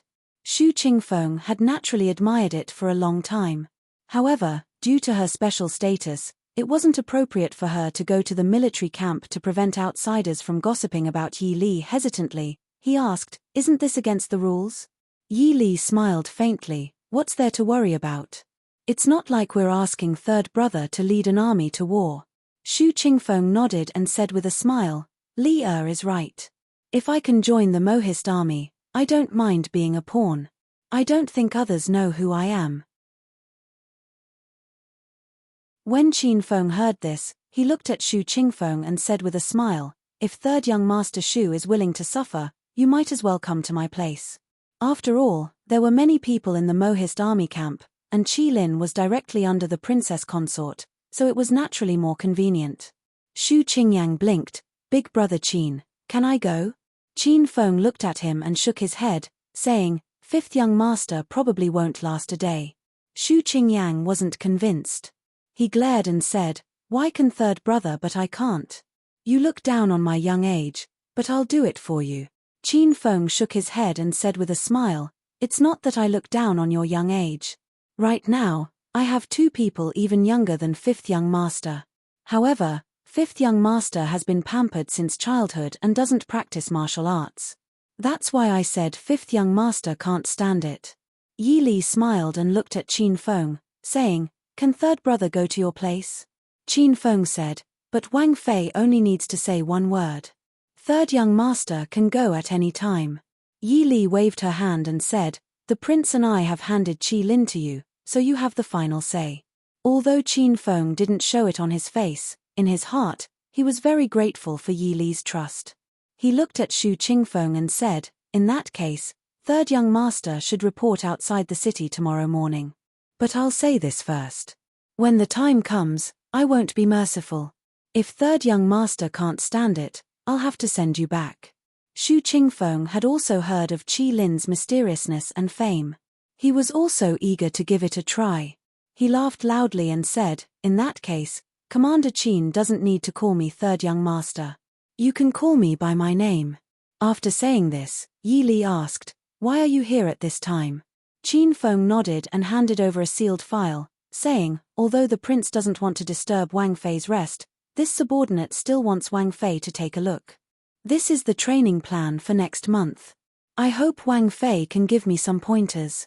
For the past few months, Qin Feng had been in charge of Qi Lin's training alone. Occasionally, he would discuss it with Zhuo Jing, Lin Han, and the others. Qi Lin's starting point was too high. Thus, Qin Feng had always been a little nervous. Now that Yi Li was back, he naturally couldn't help but want Yi Li to take a look. Even if he didn't praise her, he could at least let her know if there were any problems with his training. Yi Li put the file to one side and said with a smile, "I'll take a look at it later. You can do it according to your own ideas. I'll teach you most of what I can teach you. In another 3 months, I should be able to take action. Your subordinates should also be done with their training. When the time comes, I'll personally go and see them." Qin Feng was overjoyed and said with a smile, "Thank you, Wang Fei. This subordinate understands." He immediately decided that when the time came, he would ask Wang Fei to personally design the final assessment for the group of youngsters. Last year, the final assessment for the first batch couldn't be carried out because of an unexpected incident. Qin Feng had always felt deeply regretful. This time, even the elders had recovered. "That's right, Wang Fei. When this subordinate came over, I saw the Shadow Guard catch a few more assassins." Qin Feng remembered what he had seen when he came over and said casually. Yi Li smiled and said, "The Shadow Guard should be overcrowded these days, right? Catching assassins every day and keeping them alive." She didn't know what Mo Xiaoyao was planning to do with these people. Qin Feng said with a smile, "Isn't that so? This morning, I saw Mo Hua's expression was very ugly. He even said that he wanted to borrow our prison cell to lock people up."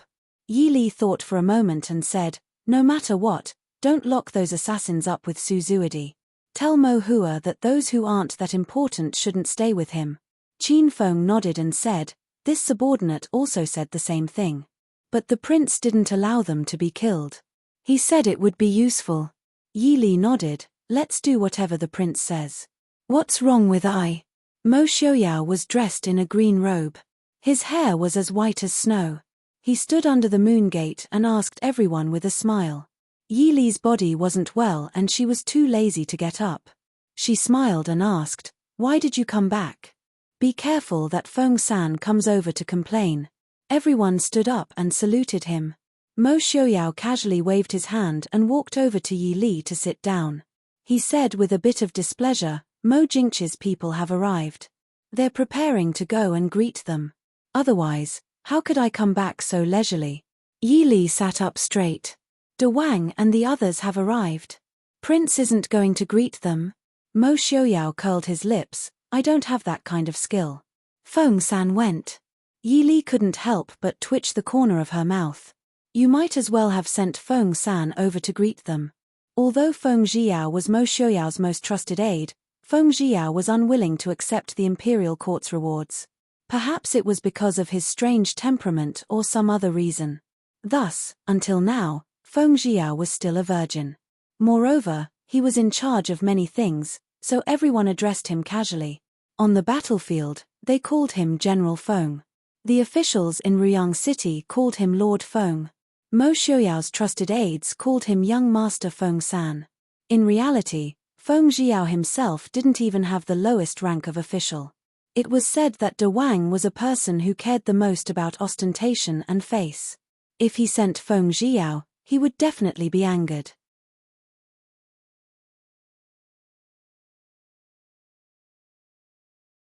Chapter 421. It was Feng San who wanted to go. Mo Xiaoyao said. He didn't plan on sending people to the city gates to welcome them. It was already good enough that they could enter the city. Yi Li was silent. So Feng Zhiyao was afraid that you would anger them to death, so he decided to go and anger them half to death himself. Mo Xiaoyao leaned against Yi Li and sat down lazily. He smiled and said, "Li doesn't need to worry about these trivial matters. How could I not know what De Wang and the others want to say? I'm just too lazy to pay attention to them." Yi Li helplessly pushed him to sit upright. "Tonight's welcoming banquet still has to be held, right? Prince, don't tell me that you're even skipping this. If word gets out, people will think that we don't know how to treat guests." Mo Xiaoyao frowned and sighed. Without Uncle Mo, It's really quite troublesome. If it was in the past, Uncle Mo would have directly taken care of these small matters and only needed to report to them. But now, most of the Prince Ding mansion's power had been transferred to the northwest, so Uncle Mo couldn't immediately come over. Otherwise, it would be troublesome if there was no one to manage the internal affairs. It's a pity that Feng San isn't willing to be the steward. Yi Li glanced at him. Letting Feng Jiao be the steward was truly worthy of being Prince Ding's idea. Shaking her head, Yi Li said, "Forget it, I'll have Wei Lin and Lin Han do it later." If the dignified Prince Ding mansion couldn't find someone who could be the steward, wouldn't it be a joke if word got out? Mo Xiaoyao nodded in satisfaction and smiled. Zhuo Jing and the others by Li Li's side are all capable. One of them can definitely take Uncle Mo's place first. Yi Li thought about how Zhuo Jing and the others were like Uncle Mo, worrying about all kinds of things in the prince's residence all day long and couldn't help but shiver. The three of them had been with her for a long time. As their master, she couldn't be too disloyal. They're too young. Let's bring up a trustworthy steward later. Mo Xiaoyao shrugged his shoulders regretfully in agreement. At the city gate of Ruyang City, Feng Jiao stood with a smile on his face. He was accompanied by a few officials who were in charge of the affairs of the city, as well as many commoners who were watching the bustling scene. The officials of Ruyang City were all dressed in casual clothes, which made young Master Feng San look even more charming in his red robe. Compared to the casual appearance of the host, the other party's men and horses were all dressed in official robes, which made them seem especially grand and strange. Feng Jiao held his fan and leaned against the city wall. He asked casually, "It's such a hot day. Don't they feel hot wearing so much?" That was why he said, what was so good about being an official? On such a hot day, they had to wear so many layers of clothing. Weren't they afraid of getting sick from the heat? Da Chu State was known as the state of etiquette. Even in summer, there were 4 or 5 layers of court robes. Moreover, the court robes weren't made of soft and breathable gauze. Instead, they were made to show the majesty of the imperial family. The court robes were usually made of heavy and gorgeous cloud brocade. One could tell how hot it was just by looking at how sweaty the guards were. No one answered his question because the procession in front of him had already reached the city gate. The commoners of Ruyang City were very curious. The northwest was remote. If there wasn't anything going on, they wouldn't see a true high-ranking official or noble person for decades. The most important person the commoners could see was the governor of the city. Currently, Prince Ding lived in Ruyang City. Now, 2 more princes and several other high-ranking officials had arrived. The commoners naturally flocked to the city gate to see the heat, to welcome the imperial envoy. Hundreds of guards escorted the long procession to the city gate. A slightly stout old man stepped out of the first red sandalwood carriage. He wore a dark purple robe with an embroidered pattern. His hair and beard were white, but his expression was arrogant. He seemed to look down on all living things. He stepped on a guard's blanket and landed. He glanced at the people standing at the city gate. His expression immediately darkened. Feng Jiao acted as if he did not see his expression. With a smile on his face, he went forward and cupped his hands in greeting. Feng San of Ding Wang Fu has come under Wang Yi's orders to welcome the 2 Wangye and Daren. Feng San greets De Wang. Feng San, Feng Jiao? Prince De looked at Feng Jiao with a dark expression. Prince De had naturally heard of Feng Jiao's reputation. Normally, he wouldn't mind giving some face to the younger generation. However, Mo Xiaoyao had sent a commoner with an official position to welcome them. This was a slap to his face. Prince De was so old that even the emperor had to show him some respect. How could he tolerate this? Feng Jiao smiled. "It really is me. Your Highness Prince De has a good memory." Prince De coldly said, "Where is Mo Xiaoyao?" Although Prince De was old, he was of the same generation as Mo Xiaoyao. In addition to the status of the Prince Ding mansion, Prince De had to address him as Prince Ding. However, since Mo Xiaoyao didn't give him face, he naturally didn't plan on giving face to Mo Xiaoyao either. He didn't hold back and directly called him by his name. Feng Jiao didn't get angry. He smiled and said, "Wang Fei is pregnant." Prince De is worried about Wang Fei and little Shizzy.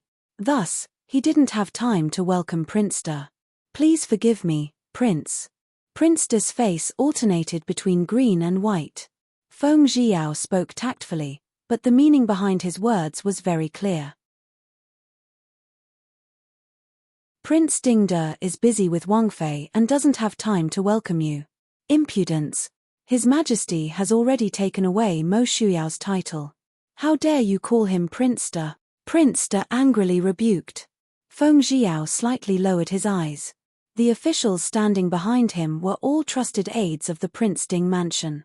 How could they tolerate Prince De's rudeness? Just as he was about to step forward to argue, Prince Yu in the carriage behind him caught up. He hurriedly pulled Prince De to smooth things over. Imperial uncle, what's wrong? It wasn't easy for us to travel thousands of miles to Ruyang. Why are we standing at the city gates and getting angry? Oh, is this young Master Feng-san? Feng Zhiao was famous in the capital in the past, so Mo Jingyu naturally recognized him. Feng Zhiao smiled and cupped his hands. Feng-san greets King Yu, Lord Su, and Lord Mo Suja was the oldest. After a long journey, his aged face was filled with exhaustion and paleness. However, he still nodded at Feng Zhiao. Feng Zhiao looked at Suja and inwardly sighed. He opened the city gates and invited the group into the city. When he was young, he followed by Mo Shuyao's side and received much of Suja's teachings. When he thought about Su Zuidi, who was still locked up in the dungeon, he couldn't help but inwardly sigh. The prince and his majesty must be tired from the long journey. Please enter the city and rest for a while. Later, the prince and his majesty will hold a welcoming dinner for you. Prince De glanced at the surrounding officials and commoners who were staring at him with unkind expressions. He knew that if he continued to cause trouble here, he would be the only one who would be embarrassed. With a snort, he flung his sleeves and walked into the city. Mo Jingyu looked around and followed with a smile. In his heart, he sighed that Mo Xiuyao had only been in Ruyang for half a year, yet he was able to make the commoners and officials in the city side with him wholeheartedly. The power and influence of Prince Ding's residence on the commoners was indeed unfathomable.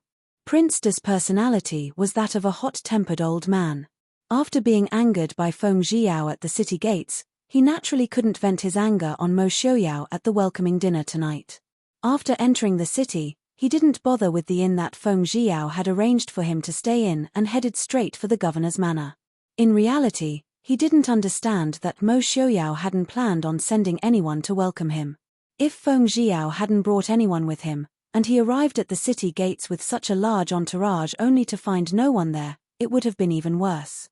When he arrived at the governor's manor, he was informed that the prince and his majesty had just moved to a new residence. From now on, the governor's manor would be the Ruyang governor's manor. Thus, in a fit of anger, Prince De brought his men to the Prince Ding mansion in the southeast of Ruyang city. This trip to the northwest had originally been led by Prince De. He couldn't rest and insisted on finding Mo Xiuyao. The others naturally couldn't rest and could only follow along.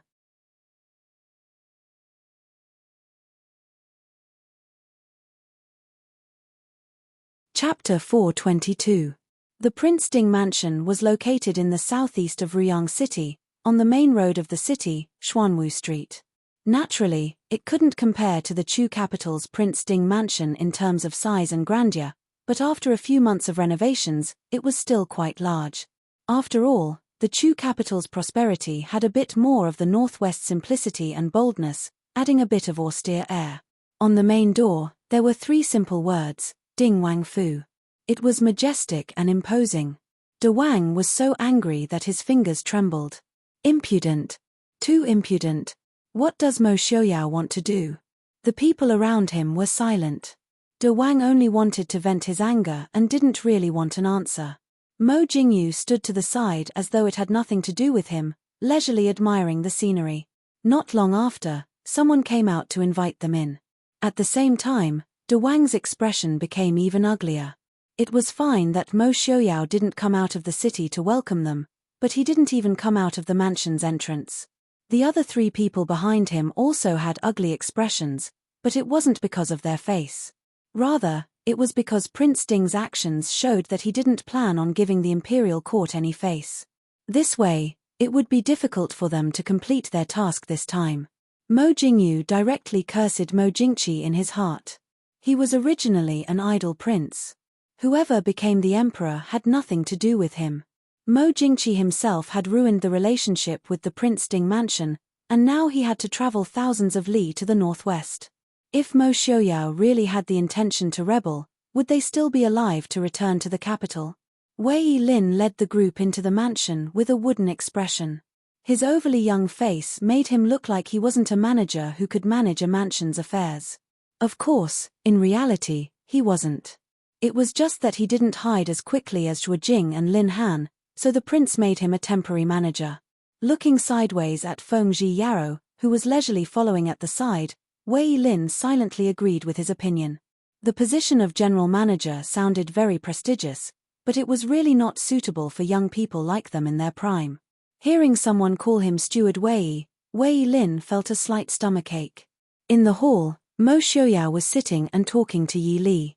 When he saw Wei Lin leading his men in, he did not hold back and said with a faint smile, "De Wang, King Yu, Lord Su, Lord Mo, please take a seat."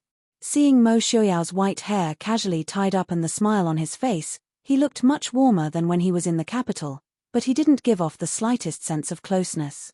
On the contrary, it was even more frightening. Previously, Mo Xiaoyao had kept it a secret, so even though Mo Jingqi had tried to plant many spies in Ruyang, no one in the Chu capital knew that Mo Xiaoyao's hair had turned white overnight. Now that he saw it all of a sudden, he was shocked. King De slanted his eyes and snorted coldly, "You've been away from the capital for a while. Have you forgotten your manners? It seems that the emperor was right when he said that you were arrogant." Mo Xiaoyao looked playfully at the furious King De in front of him. Manners?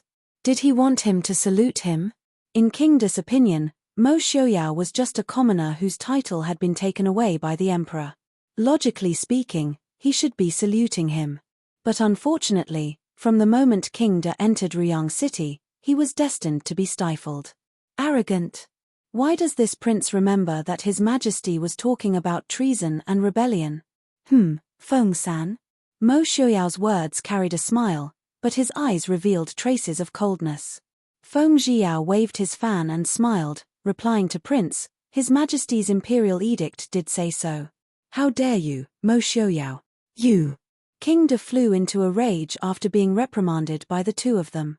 A crisp sound strangely drowned out King De's angry roar. Everyone looked towards the source of the sound. The white jade teacup in Mo Xiaoyao's hand instantly shattered. A few pieces of jade fell to the ground with a crisp sound. Mo Xiaoyao slowly opened his hand. The white powder fell from his palm and floated to the ground in front of him. King De's throat seemed to be blocked by something. He opened his mouth but couldn't say a single word. He only heard Mo Xiaoyao say with a smile, "King De, lower your voice. If you scare I's beloved concubine and heir, it will really make things difficult for I." King De's heart couldn't help but tremble when he met Mo Xiaoyao's cold eyes.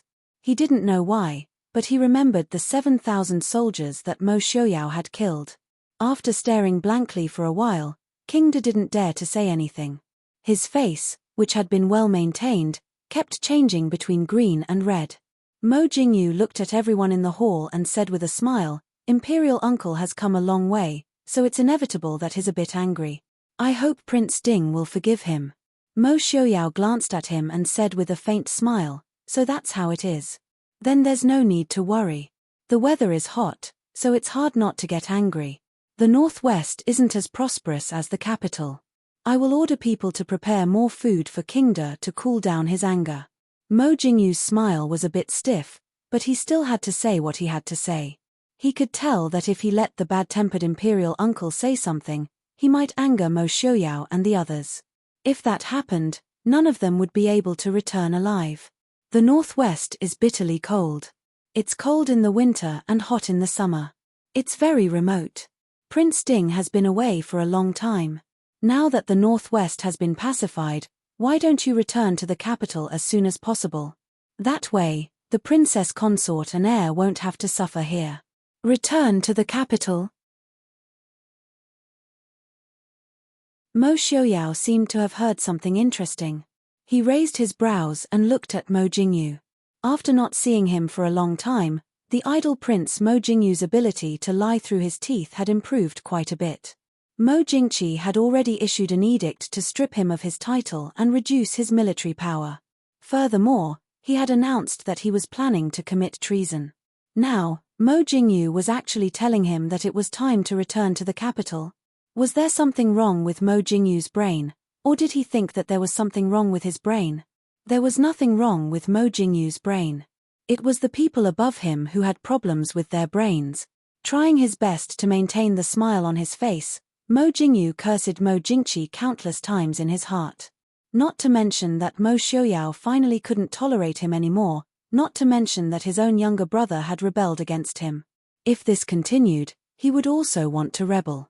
Glancing at Suja sitting across from him, Mo Jingyu hoped that Mo Xiaoyao would give this old man some face. After all, Suja could be considered Mo Xiaoyao's half-teacher. Furthermore, Mo Xiaoyao had always been respectful towards this old man. Suja looked at Mo Xiaoyao's head of white hair and sighed heavily in his heart. It could be said that these old men had seen with their own eyes how Mo Xiaoyao had gone from being a high-spirited and dazzling young man to where he was today. Mo Xiaoyao was once his proudest student, as well as his future grandson-in-law whom he had high hopes for. However, in these 10 years, he had watched him struggle to move forward step by step. He had been powerless. Whether this matter was Mo Xiaoyao's fault, Suja didn't know. The core of the Su family was already too far away. However, there was one thing that Suja was well aware of. Mo Xiaoyao definitely couldn't return to the capital now. Thus, when he sensed Mo Jingyu's gaze on him, Suja only lowered his eyes and calmly drank his tea, as though he didn't know anything. Suja refused to speak. Mo Jian's words carried little weight, so he naturally couldn't speak. Mo Jingyu was inwardly furious, but there was nothing he could do. The atmosphere in the hall was heavy. Yi Li's calm gaze swept over everyone.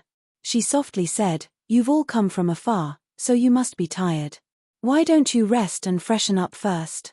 If there's anything else, we can discuss it at night."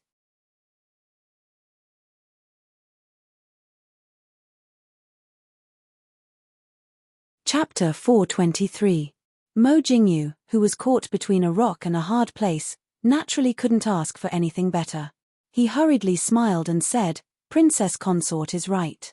It was this prince who was rude. Since Yi Li had spoken, Mo Xiaoyao naturally had nothing to say. He looked at Yi Li with concern and asked, "Are you tired?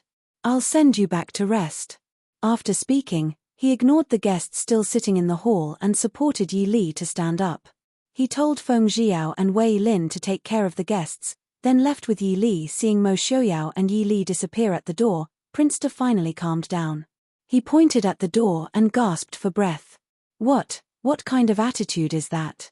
Mo Jingyu smiled bitterly. He pressed down on Prince De and advised, "This is the first time Princess Ding is pregnant, and she just returned from a calamity. It's inevitable that Prince Ding is nervous. Imperial uncle, why get angry?" Prince De humphed. He picked up the teacup beside him and took a big gulp to suppress his anger. At the side, Feng Jiao raised his brows and smiled. "Princes, our prince originally lived in the governor's manor, so we arranged for him to stay in an inn. Now that the prince and princess consort have moved to a new manor, I ask the prince and the two sirs to rest in the manor." Prince De rolled his eyes at him. Of course, he couldn't stay in an inn. As the emperor's uncle and also an imperial envoy, if he was thrown to stay in an inn, wouldn't he be laughed at when he returned to the capital? Wei Lin expressionlessly glanced at the crowd. He turned and ordered people to arrange accommodations. At night, the entire Ruyang city was brightly lit. Unlike the welcoming banquet earlier, which only had a few people, the welcoming banquet was exceptionally grand. The welcoming banquet was held on the tower of Ruyang City's East Gate. Looking down from the top, Xuanwu Street was filled with people. Both sides of the street were decorated with lanterns and colored banners. It was extraordinarily lively. The tower was also filled with toasts, singing, and dancing. All the civil officials and military officers in or near Ruyang City, as well as the local famous people of Ruyang City, were present at tonight's banquet. Although Prince Ding had already been in Ruyang City for half a year, only a very small number of people in the city had actually seen Prince Ding. As for Princess Ding, it could be said that she had never shown her face outside. Therefore, when they saw Prince Ding, who was dressed in a white robe with silver dragons embroidered on the edges, and whose hair was as white as snow, holding the hand of a woman in green who was pregnant and had a graceful bearing and elegant appearance, everyone could not help but be stunned. The two figures, one white and one green, stood side by side. They looked extremely harmonious and natural, as if they were born to be like this. Mo Xiaoyao helped Yi Li up the stage and carefully helped her sit down. Many of the soldiers seated below had not seen Mo Xiaoyao for a long time. The soldiers who had followed Yi Li before were especially excited and shouted in unison, "This subordinate greets Prince Wang Fei." Receiving their call, the civil officials on the other side also stood and bowed. "This subordinate greets Prince Wang Fei." Congratulations to Prince Wang Fei for having a little heir. Even though he did not like the little thing that had come to stay in Li's stomach and refused to come out, Mo Xiaoyao was in a good mood right now. He waved his hand and said, "Everyone, rise." At the same time, the noise from the tower also affected the people playing below. The people who had been playing below the tower turned and knelt in the direction of the tower. Someone took the lead and shouted, "Congratulations to Prince Wang Fei for 1,000 years of good health. Congratulations to Wang Fei for a safe return." With someone taking the lead, the people behind them naturally shouted as well. For a moment, their voices seemed to penetrate the entire Ruyang city. Mo Xiaoyao picked up a cup of wine and stood up.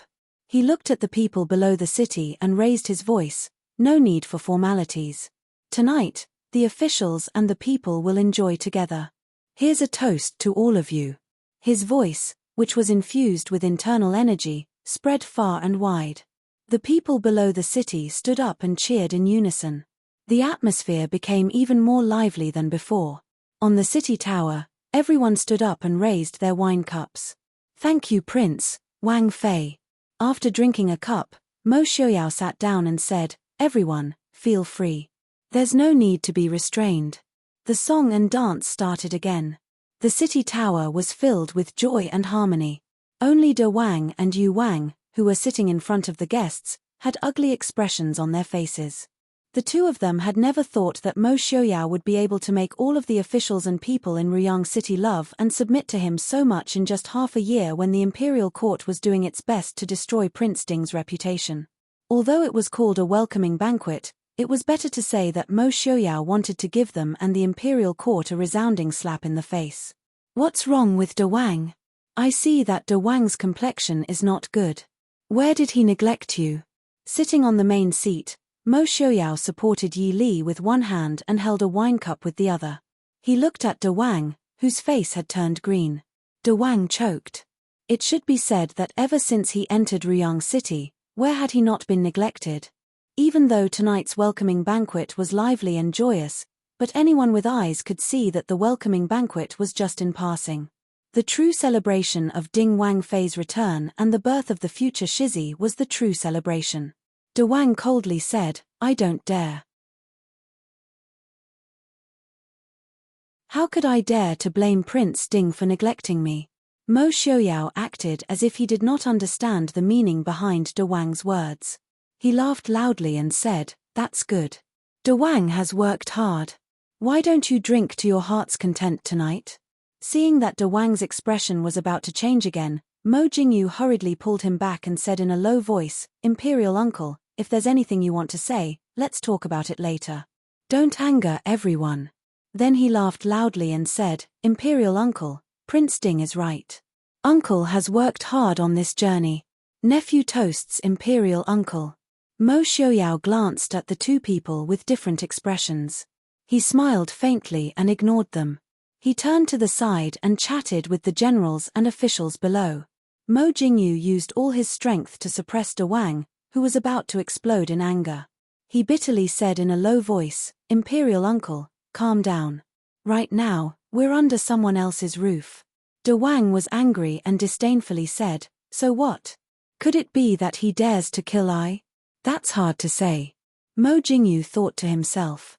He said to De Wang in a low voice, "Imperial uncle, right now, the northwest is Prince Ding's territory. If something happens, no one can do anything to him. Do you still remember the matter with Princess Ding? Mo Xiaoyao killed those 7,000 soldiers without even blinking an eye. But what can His Majesty do to him? At most, he could issue a few imperial edicts, reprimanding Mo Xiaoyao for his cruelty and indiscriminate killing of the innocent. But what use is that? Would Mo Jingqi dare to send troops to suppress Mo Xiaoyao?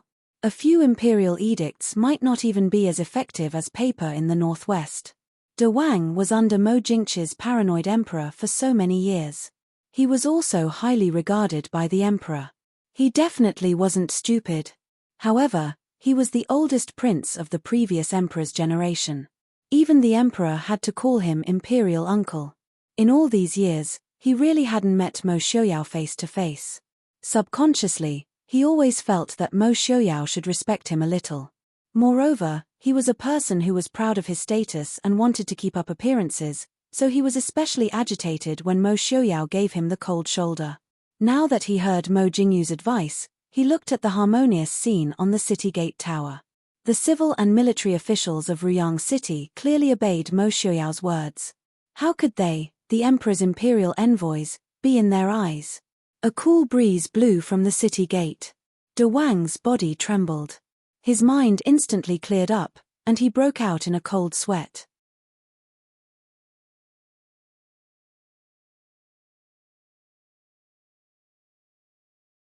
Chapter 424. He had lived a peaceful life for more than 10 years. He had long forgotten about the tragic struggle for the throne when the previous emperor had yet to ascend to the throne. It was inevitable that he would become arrogant. At this moment, he suddenly came back to his senses and couldn't help but recall what he had done in the past few years. He even began to suspect that Mo Jingqi had sent him to the northwest because he didn't like him and wanted to borrow Mo Xiaoyao's hands to get rid of him.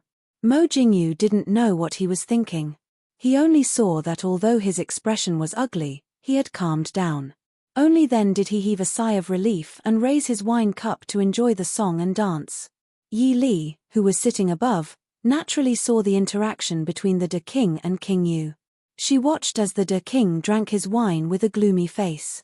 Although she didn't know what King Yu said, she could tell that he was trying to persuade the De King. In his heart, he labeled King Yu as a scheming person. What is Li looking at? Mo Xiaoyao lowered his head and looked at Yi Li with a smile.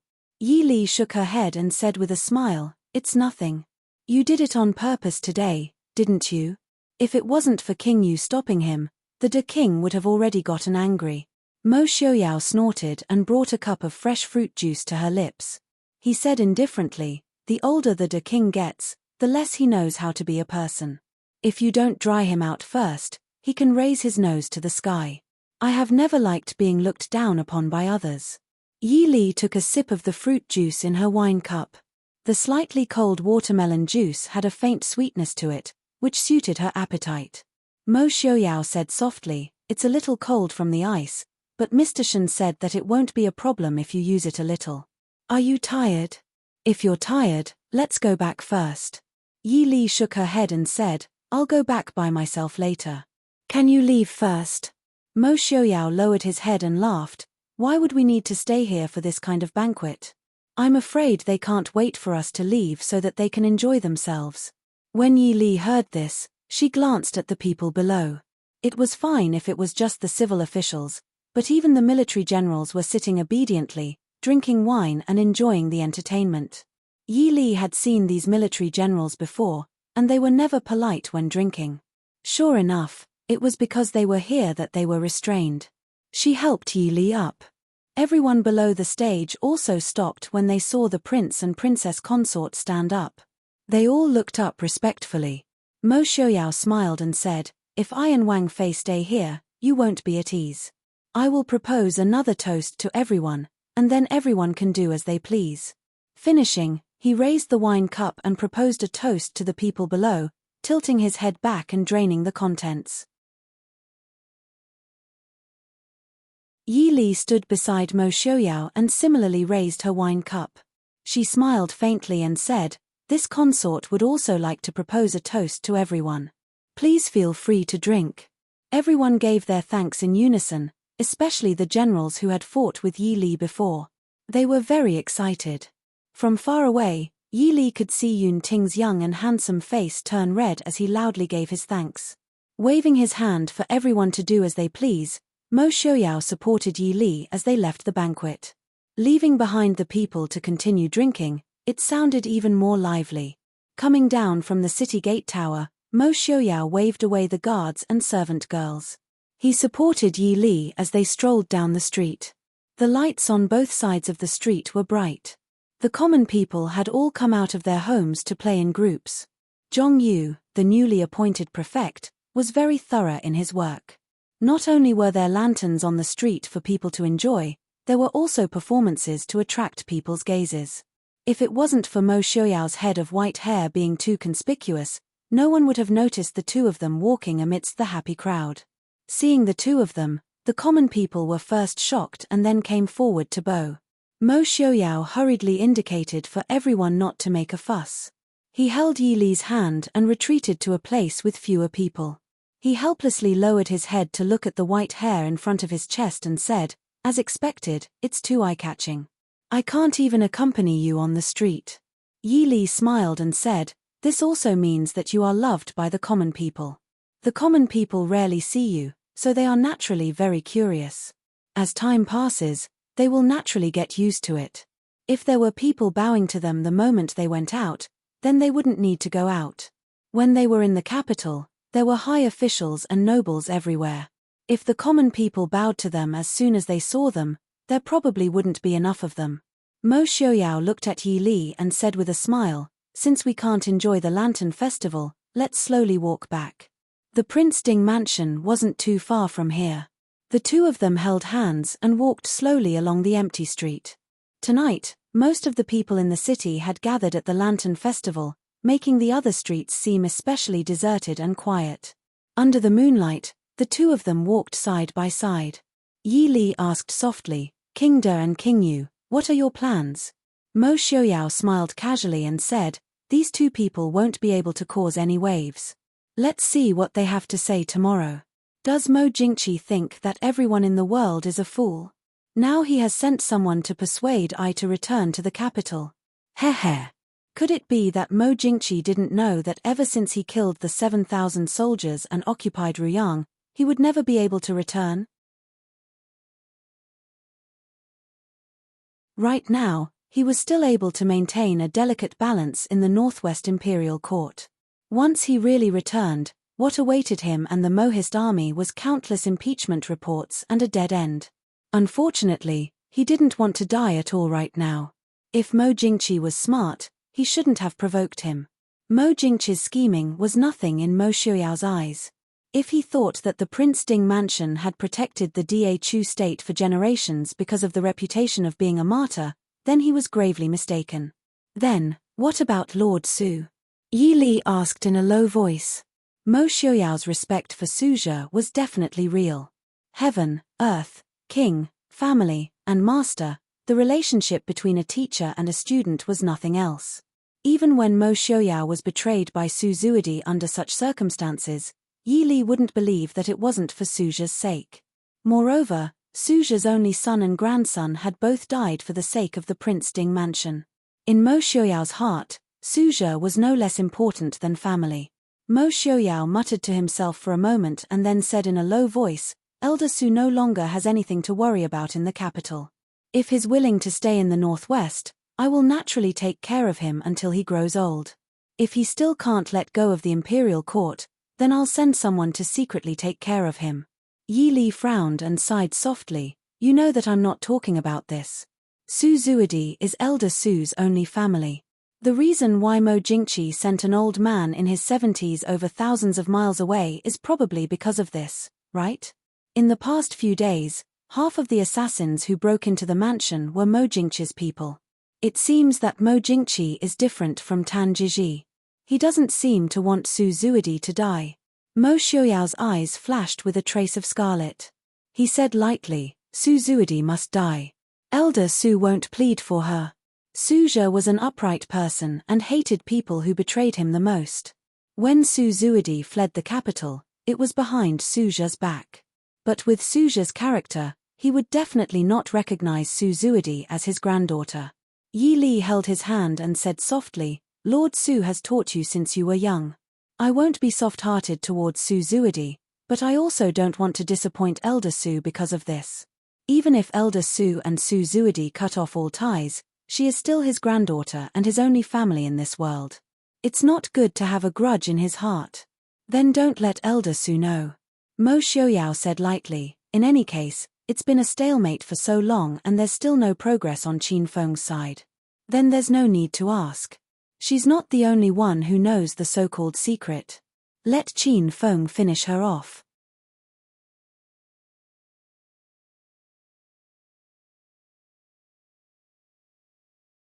Chapter 425. Nonsense. Yi Li softly said, if Lord Su just came and she died, what do you want the old man to think? All right. She comfortingly hugged Mo Xiaoyao, brushed away the white hair by his ear and softly said, Lord Su is not only your benevolent teacher, he is also a clear stream in the court with countless students and followers. It is reasonable for us to give him some face. Mo Xiaoyao coldly said, are we just going to let her go like this? Reaching out his hand to tightly hold her in his embrace, Mo Xiaoyao closed his eyes to calm the killing intent in his heart. He really did not want these people to still be alive. Su Zuidi, Lei Zhenting, Marquis Muyang and Mo Jingqi, as long as he saw them or even thought of them, the scene of Li Li falling off the cliff would appear in his mind. He even felt that everything was like a dream, and when he woke up from this dream, it would still be the time when he lost Li Li. Sensing the cold and lonely aura coming from Mo Xiaoyao's body, Yi Li raised her head and saw his blank expression with a trace of despair. Yi Li's heart ached and she hurriedly held his hand in front of her heart and softly said, all right, it's my fault. I thought too much. If you don't like it, I will let Qin Feng kill Su Zuidi. Mo Xiaoyao held the girl in front of him in his embrace and took a deep breath. Smelling the familiar and quiet fragrance, his originally gloomy mood suddenly became much better. He liked how Li Li complied with him. Gently rubbing Yi Li's hair, Mo Xiaoyao softly laughed and said, I know that Li is doing this for my own good. Su Zuidi's matter is not urgent. Of course he knew that Li Li said this for him. The Ding imperial household had originally made enemies everywhere, and now that they had fallen out with the court, it could be said that as long as one held power in this world, they would be their enemy. Under such circumstances, the more people who supported him, the easier it would be for the Mohist army. Ever since Mr. Qingyun left the court, it could be said that Suzhou was the leader of the Qing faction in the court. Although he did not have much real power, these people controlled the way of speech and public opinion. Once he and Suzhou became enemies, he was afraid that most of the scholars in the world would not have a good impression of him. Yi Li's eyes flashed with a trace of sharpness, and she said softly, leave Su Zuidi and Elder Su to me. I won't let you see her again in the future. Yi Li discovered that she had misjudged Su Zuidi's influence on Mo Xiaoyao. It wasn't that she suspected that Mo Xiaoyao still had feelings for Su Zuidi, but Su Zuidi would obviously make Mo Xiaoyao think of some bad things, which would seriously affect his mood. Since that was the case, she could not allow Su Zuidi to continue living. No matter what the reason was. As for Suzhou, if Elder Su was really like Mo Xiaoyao said, then perhaps there was a way to solve it. Prince, Princess. The two returned to the Prince Ding mansion and sat down.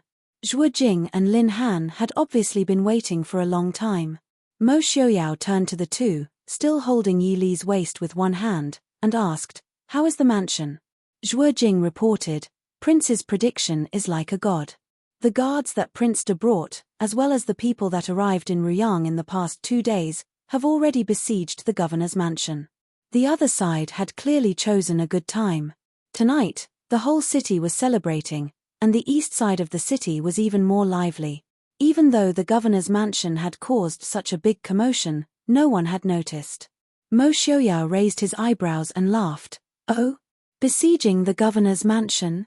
Lin Han said because Prince and Princess suddenly moved to a new mansion, the other side obviously did not notice. That's why they forced their way into the governor's mansion to rescue Su Zuidi. Because they did not make a big fuss when they moved, it was basically just the prince and princess moving in with their own belongings.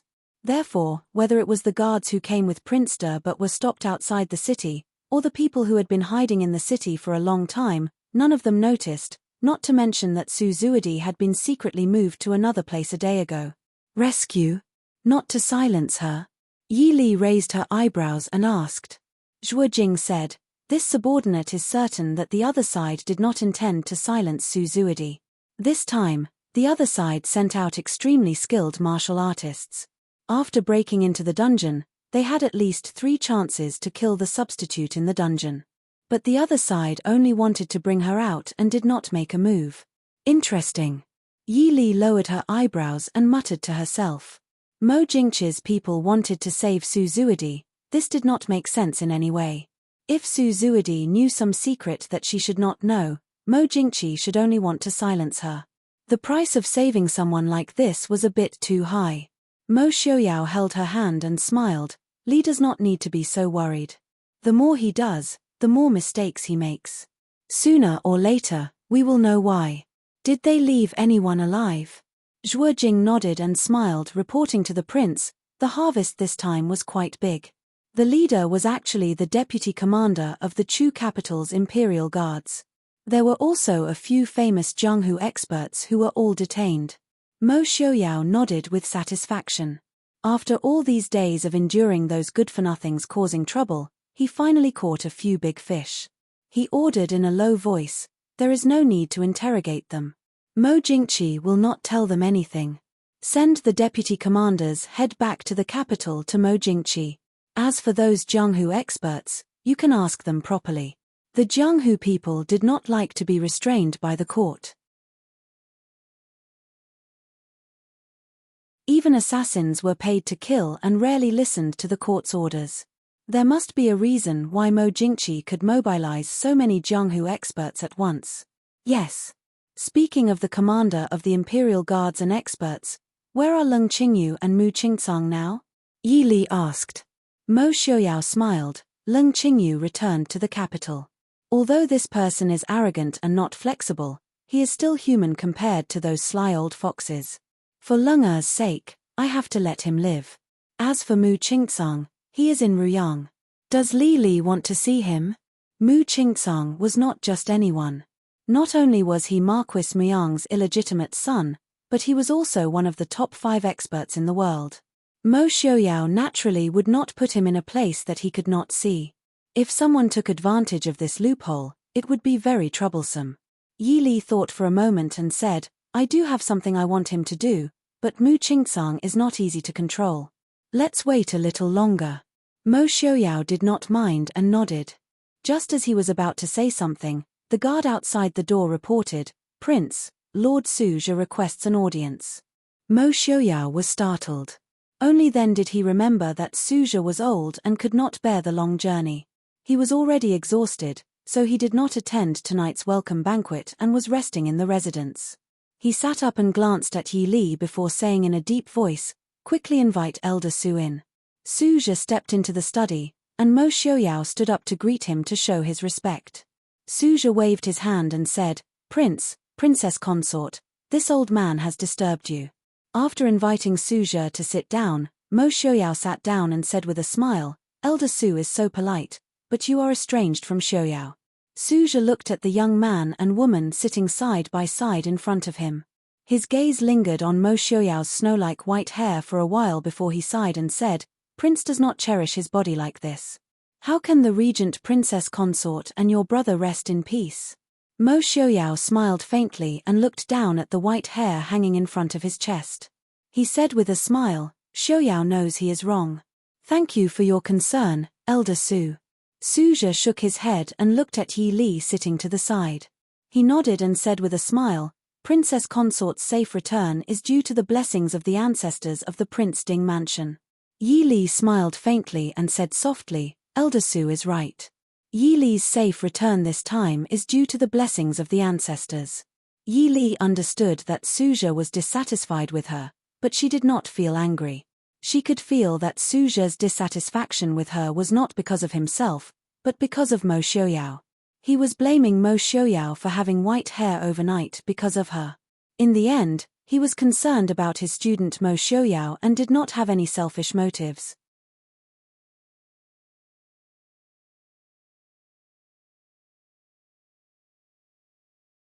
Chapter 426. Mo Xiaoyao reached out to hold Yi Li's hand and smiled at Suzhi. Elder Su is right. In 2 months, Miss Li will give birth. At that time, the Prince Ding mansion will have a successor. Xiaoyao still hopes that Elder Su will dote on the child. Hearing Mo Xiaoyao's words, Suzhi's expression became even softer. He had lost his children and grandchildren in his old age. Even his only granddaughter was gone. In this life, he was destined to be alone. Hearing Mo Xiaoyao mention children, the love in his heart was uncontrollable. It was as if she could see a handsome and intelligent child like Mo Xiaoyao when he was young surrounding her and enjoying the beautiful scenery. How could she still care about Yi Li's expression? Suzhi sighed softly and asked, "Your Highness has suffered a lot over the years. Us old men can't do much to help. These 2 years, it's all thanks to Wang Fei's care." The emperor was very wary of these old officials who had a relationship with Mo Liufang and the Prince Ding mansion. In these years, they could only watch in secret and couldn't do much. Looking at the white-haired man who had a thin figure but a sharp presence, Suzhi's heart also dimmed. After so many years, Suzhi could still clearly remember Mo Xiaoyao's appearance when he was young. The second young master of the Ding mansion, he was doted on by his father and protected by his older brother. At that time, the youth in embroidered clothes was bright and noble. He was like a bright flame flying across the capital, with a childish frivolity and pride.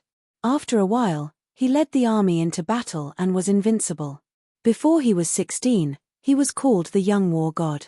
Every time he won, there would be countless noble young ladies who would break their heads just to see the young war god's silhouette. He was the dream of many young ladies. At that time, how spirited and peerless was Mo Xiaoyao, making countless people only dare to look up to him and have no face to stand shoulder to shoulder with him. However, the present Mo Xiaoyao was only 26 or 27 years old, and his eyes no longer had the fire and elegance of the past. The flames that occasionally flashed in his indifferent eyes were ice-cold.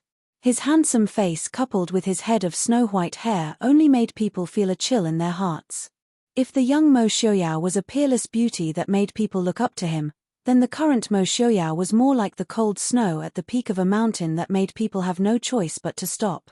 That peerless youth, Da Chu State's future god of war, had been destroyed in the end. Xiaoyao will never forget Elder Su's kindness in teaching me.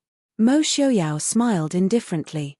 Suzhi shook his head, no longer thinking about the past, and said seriously, "Prince, do you know why the Emperor sent Prince Yu and Prince De here?" Mo Xiaoyao was silent for a moment, then nodded slightly. Although Prince Yu did not finish speaking, Xiaoyao understood. "Mo Jingqi wants me to return to the capital." Suzhi nodded. He looked at Mo Xiaoyao and said seriously, "You cannot go back. Elder Su." Mo Xiaoyao was somewhat shocked. Suzhi was an upright person and was loyal to the Da Chu state. Although he understood that Suzhi would not harm him, Mo Xiaoyao was still somewhat shocked to hear him stop him from returning to the capital. Suzhi closed his eyes tiredly. After saying these words, he seemed to have aged a lot. Although he rarely stepped into the core of the court, Mo Jingqi's intentions were too obvious.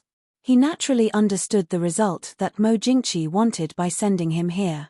Even if it was for the stability of the Da Chu state, he also agreed that it was a good idea for Mo Xiaoyao to return to the capital.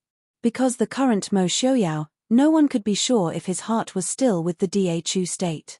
But he also knew that once Mo Xiaoyao returned to the capital, what awaited him would not be the Ding King manor of the past, nor would he be imprisoned. He would directly lose his life. In private, Mo Xiaoyao was his student, a junior he had watched grow up. In public, the Da Chu state was surrounded by powerful enemies. Mo Xiaoyao and the Mohist army were the only ones who could contend against them. Thus, he could only stop Mo Xiaoyao from returning to the capital. Suzhi opened his eyes and looked at Mo Xiaoyao. Since Prince knows this, he must have already made a plan. That's what I meant, and it's also what Duke Hua meant. Before leaving, Duke Hua wanted me to pass a message to Prince. Mo Xiaoyao lowered his brows, saying, Elder Su, please speak. The study was silent. Only Suja's voice could be heard in the empty room. Elder Hua said that the Ding King manor has been loyal to the Dhu state for generations and has never let down the royal family or the great ancestor. Right now, the Prince Ding manor is only left with the prince's bloodline. Prince should make plans for the Prince Ding manor and the hundreds of thousands of soldiers in the Mohist army. Duke Hua's manor has received the grace of 2 generations of emperors and should do their best for the Dhu state until their deaths. I only ask Prince, in the future, if the Dhu state is in trouble, I ask Prince to protect the people of the Dhu state from being massacred by the foreign races on account of the fact that we are of the same origin. Mo Xiaoyao was slightly shaken and raised his eyes to look at Suja. Duke Hua's words had already determined that the Mohist army was bound to leave the Dhu state. As expected of an old general who had fought on the battlefield for a lifetime. Although Duke Hua was far away from the court, perhaps he was the one who could see the clearest. What plans does Duke Hua have? Mo Xiaoyao asked in a low voice. Suja said lightly, the Dhu state is filled with the flames of war. On the day we left the capital, Duke Hua mentioned that he planned to send a memorial to the emperor to lead the troops out. I'm afraid that the memorial has already been placed on the emperor's table. Mo Xiaoyao furrowed his brows, saying, Duke Hua is already over 70 years old. The war situation has not reached the point where an elder needs to personally take action. Yi Li patted Mo Xiaoyao's hand, softly saying, the emperor will not allow Duke Hua to lead the troops out so easily. Mo Xiaoyao nodded slightly. Mo Jingqi was very wary of these old generals. Unless there was no other choice, he would not give military authority to Duke Hua. Suja said, right now, the emperor is acting against the grain. He is no longer willing to listen to good officials' advice on governing the country. Instead, he is focused on scheming. Dhu state. With a long sigh, Suja continued, Prince staying in the northwest was the right choice. Once he returns to the capital, I'm afraid that an inescapable net will be set up in the capital. If General Mo is destroyed, the Dhu state will perish. After speaking, Suja stood up and said, this old man wants to say this much. Prince, Princess Consort, please take care. In 2 days, we will be returning to the capital. I don't know when we will meet again. Elder Su, the emperor must have sent you here to persuade Prince to return to the capital. If you act like this, how will you explain to the emperor when you return? Yi Li asked softly. Suja turned to look at her, calmly saying with a smile, this old man is already 73 years old. It is rare to live for 70 years. What else do I have to explain? Yi Li frowned. Mo Jingqi was not a soft-hearted person. Once Suja returned, even if Mo Jingqi did not sentence him to death, he might not be able to endure a casual punishment. Yi Li stood up. Mo Xiaoyao, who was sitting by her side, hurriedly and carefully helped her up to Suja. Yi Li bowed slightly, saying, the northwest is far from the Chu capital. The journey is long and bumpy. Elder Su is already so old. Why don't you rest in the northwest for a few days and enjoy your later years? Suja smiled as he looked at Yi Li, saying, many thanks for Princess Consort's concern. This old man was born in the Chu capital and grew up in the Chu capital. I have spent almost my entire life in the Chu capital. Having lived to this age, there is nothing I cannot let go of. I only hope that I can die at home and be buried in the Chu capital. Prince and Princess Consort have governed the northwest very well. Unfortunately, it is not this old man's home.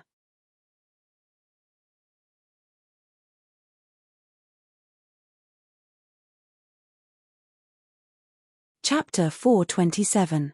Mo Xiaoyao frowned and helped Yi Li to sit back down. Then he turned to look at Suja and asked, Elder Su, don't you want to ask about her? Suja was stunned. His wrinkled face dimmed and the muscles on his face trembled uncontrollably. After a while, Suja asked in a deep voice, is she still alive? Of course, he knew that Suzuidi was still alive. Before leaving the capital, the emperor told him this news and said that he was willing to send people to rescue Suzuidi. But Suja understood even more clearly. Why did Mo Xiaoyao catch Zuidi? His granddaughter, who had died of illness 9 years ago, was still alive. As long as he recalled the time of Su Zuidi's death and the situation at that time, what else did Suja not understand? When Mo Xiaoyao was just injured, the Prince Ding mansion was in chaos and no one was in charge. It was all thanks to great elder princess's support. He sent Zuidi to the Prince Ding mansion to take care of Mo Xiaoyao's injury. Although they were not married yet, there was no one in the Prince Ding mansion, so it was natural for Zuidi, who was his fiancée, to take care of him. But his granddaughter fell ill the next day and was sent back. At that time, he only thought that Zuidi had been spoiled since childhood and was frightened, but he did not expect. But even so, Xiaoyao had let Zuidi go back then and had no reason to catch her again. She must have done something to make Xiaoyao be so heartless. Mo Xiaoyao nodded and said in a deep voice, "She is in the Prince Ding mansion." The study fell into silence again. After a long time, Suja asked, "What did she do?" Mo Xiaoyao hesitated for a moment, got up and took a file from the side table and handed it over. It recorded all the things that happened to Su Zuidi in the past 10 years. Suja took it and opened the thick file with trembling fingers. He quickly flipped through it, and the more he read, the uglier his face became. Yi Li leaned against the couch and carefully observed Suja's expression. She couldn't help but reveal a look of pity on her face. After a long time, Suja raised his head from the file and said with a trembling voice, "Okay. What a good Su Zuidi. What a good Bai Long. Lady Bai of Shilling. Imperial Consort Qingrong, Genom of Gojosian's spy. Good. You are truly my, Suja's, granddaughter, Elder Su." Seeing Suja's pale face, Yi Li frowned and said worriedly. At the same time, he waved his hand to signal Zhuo Jing, who had been watching from the outside, to invite Shenyang over. Suja waved his hand and slumped back into his chair. He lowered his head and looked at the file in his trembling hands. Was there something wrong with his teaching? His granddaughter, who had always been obedient and docile in his eyes, had actually done so many things behind his back. At the age of 15, she had gotten acquainted with the orphan of the royal family of the previous dynasty. After her fiancé was seriously injured, she could even instigate Master Mingyu to help her fake her death to escape. In Shilling, she had even used the identity of the Bai family to become the imperial consort of Shilling. She had interacted with the emperor of Shilling and Genom of Gojosian. She had even reached the point where she could threaten the emperor of Shilling. And she had sent people to assassinate the unmarried Princess Ding. Was this his granddaughter? Suja suddenly remembered that many years ago, the current emperor had secretly expressed his intention to bring Su Zuidi into the palace as a consort. At that time, he had flatly refused with the reason that Su Zuidi was already engaged. In fact, even if Su Zuidi and Mo Xiaoyao were not engaged at that time, he still wouldn't have agreed to let his granddaughter enter the palace. But who would have thought that she didn't become the imperial consort of Da Chu state, but the imperial consort of Shilling? Finally, Suja seemed to have calmed down. He stood up and said, "This old man is tired, so I won't disturb the prince's consort any longer. As for that evil creature..." Suja closed his eyes tiredly, the corners of his mouth twitching slightly. "Let the prince's consort do as she pleases. The Su family doesn't have such a granddaughter." After he finished speaking, he didn't look at Mo Xiaoyao and Yi Li anymore and strode out the door. Yi Li hurriedly signaled for Lin Han to follow. As expected, they had only taken a few steps when they heard Lin Han's voice outside the door. "Lord Su! Lord Su!"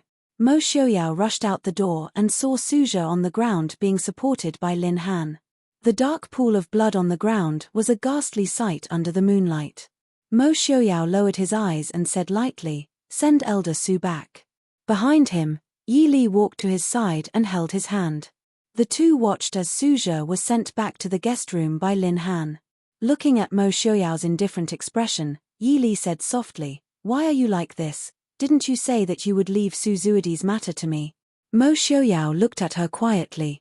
Yi Li leaned into his arms and said softly, "I know that you don't want to make things difficult for me, but since I am the king's consort, isn't it my duty to deal with these matters?" If something happens to Lord Su because of this, would you be able to let it go? Mo Xiaoyao was silent and only reached out to pull her into his arms. Even though she was more than 7 months pregnant, Yi Li still looked thin and slender.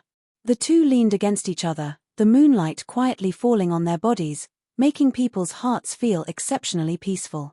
Inside the Chu Palace, the window was half closed, the silver moonlight quietly falling into the garden outside the window, and the air was filled with a strange fragrance. At the corner of the wall outside the window, a white flower slowly bloomed with a beautiful charm. The snow-white flower bloomed like a lotus, but it was even more holy and noble than a lotus, like a white fairy dancing alone under the moonlight. In front of the window, a beautiful woman in white lazily leaned against the window, letting the moonlight fall on her body. Her indifferent eyes casually looked at the blooming epiphyllum outside the window, lost in thought. Pure as ice and pure as jade, only blooming in the middle of the night, not competing with other flowers. This epiphyllum is the most beautiful flower in the world, isn't it? A man's laughing voice sounded in the room, but there seemed to be a hint of ridicule in his laughter. The woman in white didn't even bother to turn her head and said indifferently, "If there is no one who cherishes flowers, what is the use of being beautiful?" The man smiled and said, "How can that be? How many people have waited all night to see this epiphyllum bloom, but unfortunately, they can't see it. Epiphyllum bloom, only for Skanda, this really is a flower that makes people both love and hate it."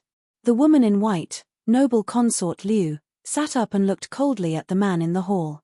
"What are you doing here? Mo Jingqi has sent people everywhere to look for you, and you still dare to come to the palace?" There were no candles in the hall. In the darkness, a man strolled out. The moonlight shone on his body, adding a strange aura. "I came, naturally, to tell you my harvest from this trip to the capital. One good news, one bad news. Which one does noble consort Liu want to hear?" Noble consort Liu looked at him indifferently, as if unmoved. The man smiled helplessly and said, "News about Mo Xiaoyao, are you also not interested?" Noble consort Liu's cold eyes moved slightly, and she stared at the man who was deliberately mystifying her. The man said with some frustration, "Fine, the good news is that your enemy, Su Zuidi, is now in Prince Ding's hands. And she has been tortured until she is half dead. It seems that Prince Ding has really cut off all ties with her. The bad news is, Princess Ding returned to Ruyang City alive, and she is 7 months pregnant. In 2 months, the heir of the Prince Ding mansion will be born." "Yi Li is still alive?" Noble consort Liu said coldly, "You have seen Yi Li?" The man nodded and said, "She fell into my hands. Originally, I wanted to use her to threaten Mo Xiaoyao, but..."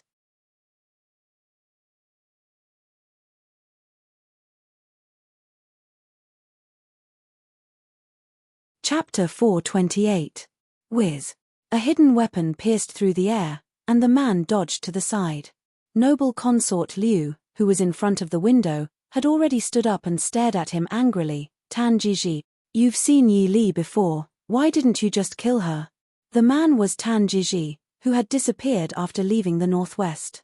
Tan Jiji helplessly said, "If I really killed Yi Li, do you think I would still be able to come back alive?" Noble consort Liu looked at him with disgust and said, "Don't forget our deal, I only want Yi Li to die. It seems that you have forgotten." Tan Jiji looked at the beautiful woman who was as cold as ice in front of him, and a strange light flashed through his eyes. "How could I dare to forget noble consort's wish?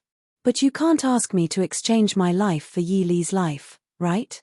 Don't worry, as long as our matter is done, not to mention Yi Li, Mo Xiaoyao can also be handed over to you to deal with." Noble consort Liu coldly said, "That's your business, don't involve me in your trivial matters." Tan Jiji spread out his hands, "Well, it's my business. What did His Majesty do after I left the capital?" Noble consort Liu coldly said, "He was already stupid, but now he's even more stupid."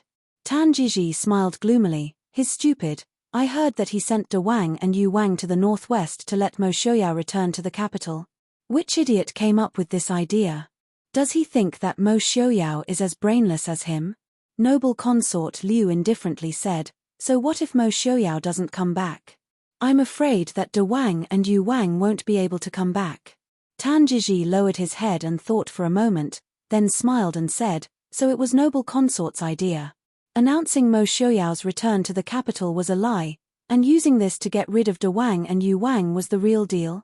However, I'm afraid that noble consort will be disappointed. Mo Xiuyao may not kill those two princes. Noble consort Liu looked at Tan Jiji coldly. Tan Jiji continued, however, since noble consort Liu doesn't like them, I will do everything for you. It has nothing to do with me. Noble consort Liu turned around and continued to admire the epiphyllum in front of her. Nothing to do with me. Tan Jiji looked at the woman who was as beautiful as a fairy in front of him with great interest. Since the first time he saw noble consort Liu, he felt this woman was very interesting. She had no ambition and did not care about the emperor's favor at all. In this deep palace, she was like a snow lotus blooming alone at the peak of a mountain, coldly looking down at the people in the palace. At that time, he thought that this was just a way for her to gain favor. After all, the emperor was used to countless women fawning over him. A beauty with a cold personality was especially attractive. But he soon realized that she really didn't care about these things. If the emperor came, she would wait indifferently. If the emperor didn't come, she didn't care either. If she continued to be like this, he would have to admire this woman. But in the end, he found her weakness, Prince Ding, Mo Xiuyao. Noble consort Liu really loved Mo Xiuyao. And unlike Su Zuidi, who loved him for some complicated reasons, she simply loved Mo Xiuyao. She didn't even care if Mo Xiuyao was the second son of the Prince Ding mansion, the Prince of Dingguo, or an ordinary commoner. She also didn't care if Mo Xiuyao was fighting on the battlefield or lying in bed with disabled legs. Tan Jiji felt that he was about to be moved by her infatuation. Unfortunately, Mo Xiuyao never had her in his eyes. If the world's #1 beauty, Su Zuidi, who was Mo Xiuyao's childhood sweetheart, couldn't capture Mo Xiuyao's heart, then what hope could a daughter of the Liu family, whom Mo Xiuyao didn't like very much, have? Even if noble consort Liu wasn't inferior to Su Zuidi. Originally, noble consort Liu didn't care, because if she couldn't have Mo Xiuyao, no one else could either. She could even lie to herself that it wasn't that Mo Xiuyao didn't love her, but that he didn't know how to love at all. But now, Mo Xiuyao was deeply in love with his wife in the northwest, and it wouldn't be long before their child was born. He didn't believe that noble consort Liu could still hold herself back. Seeing that noble consort Liu wasn't moved, Tan Jiji sighed and said slowly, Noble consort Liu, are you really willing to spend the rest of your life in the palace? In 2 months, Prince Ding's son will be born, haha. Prince Ding will definitely be more devoted to Princess Ding. At that time, I'm afraid that no one in the world will be able to enter Prince Ding's eyes. I heard that, back then, Prince Ding was promised to the Shu family. In this life, he will only have Princess Ding. Noble consort Liu suddenly turned her head and shot a cold gaze at the man under the moonlight. The Shu family? The Shu family and Xiu. Prince Ding have something to do with each other? Noble consort Liu, don't tell me you also believe that the Shu family is aloof from worldly affairs and won't help either side? Tan Jiji smiled. Don't forget. Ever since Prince Ding occupied Ruyang, even Lung Qingyu and Mu Yang were released, but there has been no news of the Shu family's second son, Shu Qingze. Since Mo Xiuyao even let Lung Qingyu and Mu Yang go, he wouldn't detain his wife's uncle, right? Naturally, it's Shu Qingze who refuses to come back. Noble consort Liu said lightly, even so what? Shu Hongyang is in the capital, and Mr. Qingyun and Shu Hongyu are in Yunju. As long as these three don't make a move, what can the Shu family do even if the 5 young masters come to Ruyang? His Majesty won't easily touch the Shu family. Tan Jiji chuckled in a low voice. Noble consort Liu, why don't you tell His Majesty about the Shu family's deeds when the Da Chu state was founded? His Majesty may understand that even with Shu Hongyang and Shu Qingyun in his hands, he may not be safe. Noble consort Liu looked at him strangely and said, why don't you tell him yourself? He has been sending people everywhere to look for you these days, thinking that you were secretly harmed by Prince Ding. Tan Jiji shrugged helplessly and gritted his teeth. That bitch Suzuidi told Mo Xiaoyao my identity. Once I appear in the palace again, it's hard to guarantee that Mo Xiaoyao won't disclose this matter to His Majesty. Noble consort Liu sneered. So young Master Tan still has dealings with Suzuidi. Does the title of the world's most beautiful woman live up to its name? Tan Jiji said, of course not as beautiful as noble consort Liu. Who knows how badly that bitch Suzuidi has been tortured by Mo Xiaoyao. It's a pity that my people haven't found a chance to kill her. When Suzuidi was mentioned, Tan Jiji felt hatred in his heart. When he was young and frivolous, he always thought that Mo Xiaoyao's fiancée was more beautiful than other women. Now it seemed that a beauty like noble consort Liu was the real beauty. If there was medicine for regret in this world, he would never have provoked that woman Suzuidi back then. Looking at noble consort Liu's icy face, Tan Jiji softened his voice and said, Noble consort Liu, you should think about it carefully. Apart from the Shu family, it's not that noble consort Liu doesn't have any benefits, right? As long as you get rid of the Shu family, it's like cutting off one of Princess Ding's arms. Seeing noble consort Liu remain silent, Tan Jiji understood that she was a little moved. He continued, the treasures of the previous dynasty are in the northwest, including the imperial jade seal, the great ancestors' art of war, and wealth. Now it's probably all owned by Mo Xiaoyao. Noble consort Liu, you can disclose this information to His Majesty, which can be considered as fulfilling our relationship as monarch and minister. Noble consort Liu sneered. Even Mo Jingqi himself doesn't know about it. How can I explain how I know about it? Tan Jiji raised his eyebrows and smiled. He said, if that's the case, I won't force you. I'll ask Lord Liu to do it. I shouldn't have troubled noble consort Liu in the first place.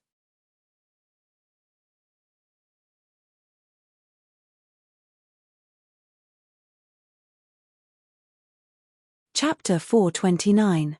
You can go now. Noble consort Liu said. Tan Jiji sighed.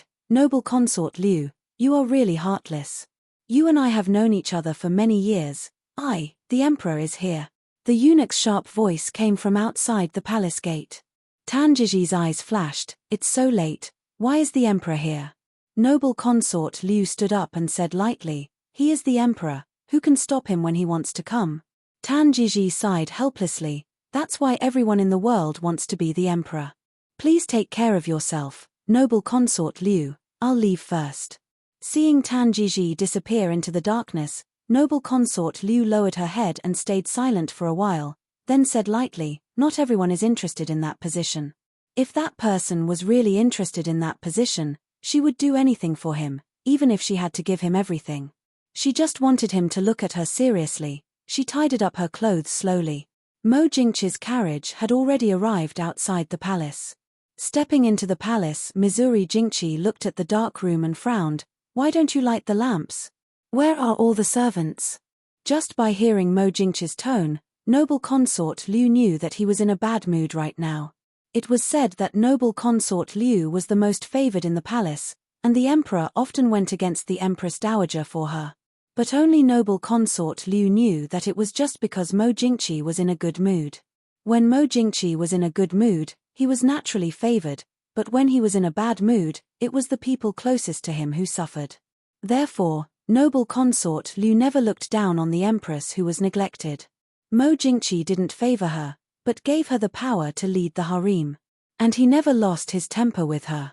Therefore, the empress was the most comfortable person in the palace, even if the reason was that Mo Jingqi didn't want to get close to the empress because he was guarding against the Hua family. Forgive me, your majesty, I asked them to leave. Noble consort Liu said lightly. The maids and eunuchs who followed Mo Jingqi quietly entered the palace, lit all the candles, and then left silently. The hall was bright under the candlelight, and there was a faint fragrance in the air. Mo Jingqi looked at noble consort Liu and said, it's so late. Why haven't you gone to bed yet? Noble consort Liu said calmly, damn the epiphyllum outside the window. I was too greedy and forgot the time. Oh. Mo Jingqi raised his eyebrows and walked to the half-open window. Sure enough, he saw a blooming epiphyllum under the window. Only then did he say with a smile, So I've disturbed my beloved concubine's mood of admiring the flowers? Noble consort Liu remained silent, tacitly agreeing. Mo Jingqi was already used to her personality, so he didn't mind. If noble consort Liu was too warm and friendly to him, he would be suspicious. Looking at the exceptionally beautiful woman under the moonlight, Mo Jingqi's eyes flashed with a trace of lust. He pulled her over and kissed her fiercely against the window. The fierce entanglement of their tongues didn't end until noble consort Liu was out of breath. Mo Jingqi lowered his head to look at the woman in his arms. His eyes were still cold and indifferent, as if everything that had happened just now was just an illusion. Staring at noble consort Liu's beautiful face, Mo Jingqi's expression was complicated and hard to distinguish. There was anger and unwillingness, as well as deep infatuation and jealousy. Instead, it made the original desire completely fade away. It's so late. What's the matter, Your Majesty? Noble consort Liu pushed Mo Jingqi away gently, walked back to the couch in the hall, sat down, and asked. Mo Jingqi's face darkened. He walked to noble consort Liu's side and sat down. He gritted his teeth and said, Hua Chenfeng, that old bastard, sent a memorial today saying that he's going to lead an army to battle. Noble consort Liu looked up at him in confusion. Mo Jingqi snorted and said, He's dreaming. He's already so old, so he should stay at home and wait for death. For the sake of the Empress and Chang'e, I'll let him die of old age. Mo Xiaoyao just got into trouble, and he wants military power. I'll make him die a horrible death sooner or later. Noble consort Liu calmly listened to Mo Jingqi scolding Duke Hua and the officials in the court who protected the Prince Ding mansion. She wouldn't speak ill of Duke Hua, and Mo Jingqi didn't need her to scold Duke Hua with him. He just needed someone to listen to him. When Mo Jingqi finally finished scolding, he turned around and saw noble consort Liu sitting on the side in a daze. He said unhappily, What are you thinking about? Noble consort Liu lowered her eyes and said, Your Majesty is in a bad mood today. Is it because of Duke Hua? Mo Jingqi snorted and said, I don't have time to deal with that old bastard Hua Chenfeng right now. Tan Jiji still hasn't come back. I'm afraid that Mo Xiaoyao secretly killed him. Those good-for-nothings came back and said that many people saw Tan Jiji leave Ruyang with their own eyes. Mo Xiaoyao has improved. Do you think you can fool me with this kind of trick? In the past, if Mo Xiaoyao didn't want to let Tan Jiji go, he would definitely not let him go. If he wanted to kill Tan Jiji, he would definitely stab him in the open. It would be useless to say anything. Now, he let him go on the surface, but secretly stabbed him. After so many years, Mo Xiaoyao had indeed improved a lot. Noble consort Liu lowered her eyes and hid the expression in her eyes. Your Majesty sent official Tan to the northwest. Naturally, you would think that he might fall into Prince Ding's hands. Mo Jingqi cursed in a low voice and said angrily, Tan Jiji is also useless. Not only was he captured by Mo Xiaoyao, even the Princess Ding was rescued by Mo Xiaoyao. Speaking of this, Mo Jingqi was so angry that his liver hurt. If Yi Li was captured, and she was even pregnant Yi Li, wouldn't Mo Xiaoyao obediently listen to him? Such a good opportunity was lost in vain. How could Mo Jingqi not be angry? Noble consort Liu raised her eyes and said, Official Tan has always been Your Majesty's trusted aide. Why did Your Majesty send Official Tan to the northwest? This concubine has overstepped. I shouldn't have asked about the matters of the imperial court. Mo Jingqi waved his hand and said, It's nothing. I naturally believe you. It's said that the previous dynasty's founder's imperial tomb and treasure are in the northwest. Tan Jiji went there for this. I just didn't expect. Noble consort Liu pondered for a moment and said, Then, now the previous dynasty's treasure is all in the Mohist army's possession?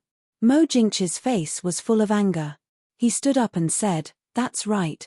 If the previous dynasty's founder's legacy and treasure are really in the northwest, the Mohist army's strength will definitely reach a higher level. Damn that Tan Jiji! As if she didn't see Mo Jingqi's anger, noble consort Liu continued, And, I'm afraid it's not just the legacy and treasure. There's also the imperial jade seal. Mo Jingqi's face changed. He quickly looked at noble consort Liu and asked suspiciously, "How do you know that there's the imperial jade seal in the emperor's tomb?" Noble consort Liu's expression changed slightly. She raised her head and looked at him and said, "It's also recorded in the history books that the previous dynasty's founder did get the imperial jade seal. The imperial edict with the imperial jade seal was also found among the relics left in the previous dynasty's palace. But after the previous dynasty's founder died, no one in the world has seen the imperial jade seal. It's obvious that the founder didn't pass it down to his descendants. Since that's the case, the imperial jade seal is very likely to be in the imperial tomb. It can't be that the previous dynasty's founder just threw the imperial jade seal into a random river, right?" Mo Jingqi looked at noble consort Liu carefully. After a while, he said, "My dear consort, you rarely talk so much. It seems you really hate Mo Xiaoyao and Yi Li to the core." Noble consort Liu didn't hide it at all. "Does the emperor not hate them?" Mo Jingqi nodded and said, "My dear consort is right. I hate them too." Noble consort Liu hated Mo Xiaoyao for not loving her. She hated Yi Li for taking away her love. She hated the king's family's strength and reputation. She hated Mo Xiaoyao's identity and talent even more. He was the late emperor's son. Mo Xiaoyao was only the second son of the king's family. But when he was young and carefully struggled in the palace, Missouri Xiaoyao was the person that everyone in the Chu capital, including the princes, wanted to befriend and curry favor with. The brothers schemed against each other and fought to the death for their father's favor. Even their own blood brother from the same mother had to be on guard against him. Mo Xiaoyao was willfully unrestrained. No matter what kind of trouble he caused, his elder brother, Mo Xiaowen, would helplessly follow behind and clean up for him. When he didn't sleep at all and worked hard to write a policy article to win a smile from his father, Mo Xiaoyao only needed to casually wave his brush and write a chapter to win the praise of the entire court. He was also a prince, but even the girl he liked was infatuated with Mo Xiaoyao. When he was still a prince, he had already sworn that one day, he would trample Mo Xiaoyao and the Prince Ding mansion under his feet.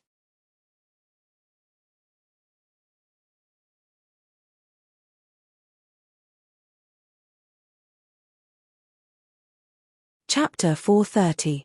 Thinking about noble consort Liu's deduction, Mo Jingqi's face became more and more gloomy. If Mo Xiaoyao really got the imperial jade seal, then would it really be the mandate of heaven? It seemed that Mo Xiaoyao really wanted to rule the world. Thinking of this, Mo Jingqi naturally couldn't sit still. He stood up and walked out. Noble consort Liu didn't stop him. She just watched him go out with an indifferent expression. Hearing the sound of the imperial carriage, the palace was silent again. "You didn't mention the Shu family." Tan Zhiji's voice sounded in the palace. "You haven't left yet." Noble consort Liu's face darkened. She said unhappily. Knowing that he wasn't welcome, Tan Zhiji didn't force her. He said, "I'm leaving right away." "It seems that His Majesty is also interested in the imperial jade seal." Noble consort Liu snorted. "You didn't tell him about the imperial jade seal. Do you think he won't suspect you when he comes back to his senses?" Mo Jingqi didn't know anything else, but he was good at suspecting people. As long as there was a trace, no matter whether it was true or not, he would suspect him first. Tan Zhiji said carelessly, "I've been at his beck and call for 10 years. I'm tired. I'm preparing to change my identity. I'm afraid I won't have so much time to see noble consort Liu in the future. I really don't want to leave." "Get out." Noble consort Liu said coldly. Tan Zhiji sighed. He walked to noble consort Liu's side and lifted a strand of her hair. He said softly, "Ruoyo, when we get the world in the future, I'll let you deal with Mo Xiaoyao and Yi Li personally. Get out." In Ruyang City, Mo Xiaoyao leaned against the couch and looked at Prince De and Mo Jingyu in front of him. Last night, Suja suddenly fell seriously ill and couldn't even get out of bed this morning. Naturally, he couldn't attend this meeting. As for Mo Jian, he seemed to have been forgotten and only sat on the side to accompany the guests. After a night, Prince De's expression became much more restrained. Mo Xiaoyao nodded secretly. This was the prince who had escaped unscathed from the fight for the throne. After all these years of living like a prince, she was afraid that he had forgotten the prudence of the royal family. Lowering his head to take a sip of tea, Mo Xiaoyao asked, King De and King Yu, what decree does the emperor have for I? King De and King Yu looked at each other. They could hear the ridicule in Mo Xiaoyao's words. King Yu cupped his hands and said, Prince Ding, please forgive me. Uncle and I are only here on orders to convey the emperor's intentions. Presumably, Prince already understood yesterday that His Majesty's intention is for His Majesty to immediately return to the capital. Of course, although His Majesty's order in his rage cannot be withdrawn, His Majesty will naturally return everything that belongs to Prince. King Yu didn't dare to say anything more. He only explained Mo Jingqi's intentions in full detail. He wasn't willing to say anything else. Mo Xiaoyao laughed loudly and said, I understand your Majesty's meaning. But I'm afraid it won't be as the Emperor wishes. King Yu's heart sank. Was Prince Ding determined to fall out with the Da Chu state? Mo Xiaoyao raised his hand to stop him from speaking and said, King Yu, please go back and inform the Emperor that the Mohist army will remember the Emperor's previous actions. Even if I am willing to take the risk to trust the Emperor, I'm afraid the Mohist army will not agree. King Yu swallowed his saliva with difficulty and said with difficulty, the Prince Ding mansion has been loyal to the country for generations. Why is the prince so decisive? Even if there is anything you are dissatisfied with, as long as the prince says it out loud, I will definitely report it to the Emperor and discuss it again. Mo Xiaoyao raised his eyebrows and said, discuss again. I appreciate King Yu's good intentions. At the same time, King Yu can also tell the Emperor and the ministers that as long as I am here, the Western Tomb will not invade the Da Chu state from the northwest. King Yu felt bitter in his heart. As long as the Mohist army was in the northwest, the Western Tomb would naturally not have the chance to invade from the northwest. However, the Western Tomb and the Da Chu state shared a border in the southwest. Although the journey was several times more dangerous than the one in the northwest, as long as one had the will, the Da Chu state was still weak in the southwest border. It was not impossible for the Western Tomb to invade the Da Chu state from the southwest. King De looked at Mo Xiaoyao and asked, Prince Ding, have you made up your mind? Mo Xiaoyao lowered his eyes and smiled indifferently, I just want to give the Mohist army and their wives and children a way out. The Prince Ding mansion has defended the Da Chu state for generations. Even if there is no merit, there is still hard work.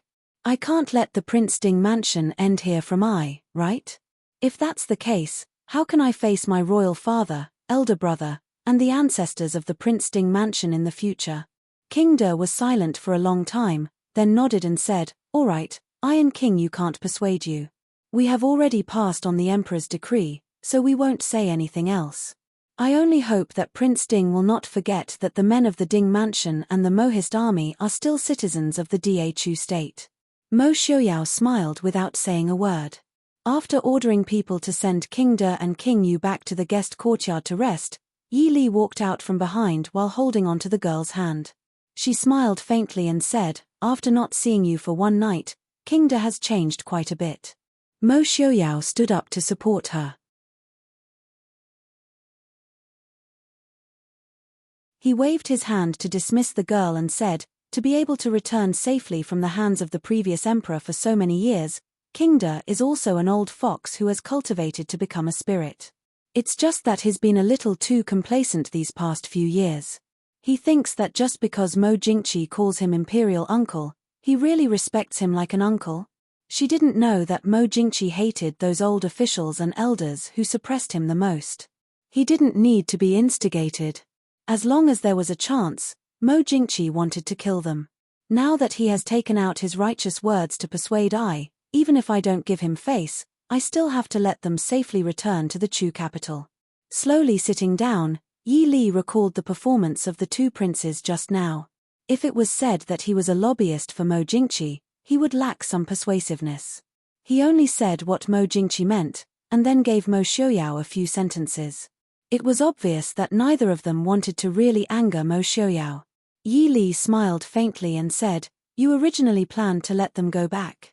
Mo Xiaoyao nodded slightly, sat down beside him and said, although these two people can't do much, if they just want to find trouble for Mo Jingqi, it's enough. I don't want to pay attention to them for the next few months. Lowering his head to look at Yi Li's round belly, he raised his hand and gently stroked it. Coincidentally, the baby in her belly kicked. Mo Xiaoyao raised his brows. Seeing Yi Li frown slightly, he said, this kid really doesn't know his place. He must be properly trained after he is born. Yi Li didn't know whether to laugh or cry. She didn't know if it was her imagination, but as long as Mo Xiaoyao was by her side, especially when she touched him, the child in her stomach would become especially lively. He said helplessly, what can a fetus know? Prince is becoming more and more childish. Mo Xiaoyao raised his sword-like eyebrows. He made up his mind that when the child was born, he would definitely teach him a good lesson. A few days later, King De and King Yu bid farewell to Mo Xiaoyao and prepared to return to the capital. However, Suzhou was seriously ill. When King Yu personally went to take a look, Suzhou was already skinny to the point of skin and bones, and had fallen into a coma. That appearance could not be faked no matter what. Not to mention returning to the capital, even if he did not take good care of himself, he would still be able to die from a cold. However, the two kings knew that the northwest was not a place they could stay for long. He could only bid farewell to Mo Xiaoyao and return to the capital to report to the emperor. When Suzhou was better, he would send someone to bring him back to the capital. Mo Xiaoyao naturally wouldn't keep them. The two of them and Mo Jian didn't pursue the matter of why there were less than half of the guards left with Mo Jian and Mo Jian. They set off on the same day. Mo Xiaoyao only smiled indifferently when he heard this. He sent Zhong Yu and Lu Jingxian, who was stationed in Ruyang, to personally escort the two princes out of the city.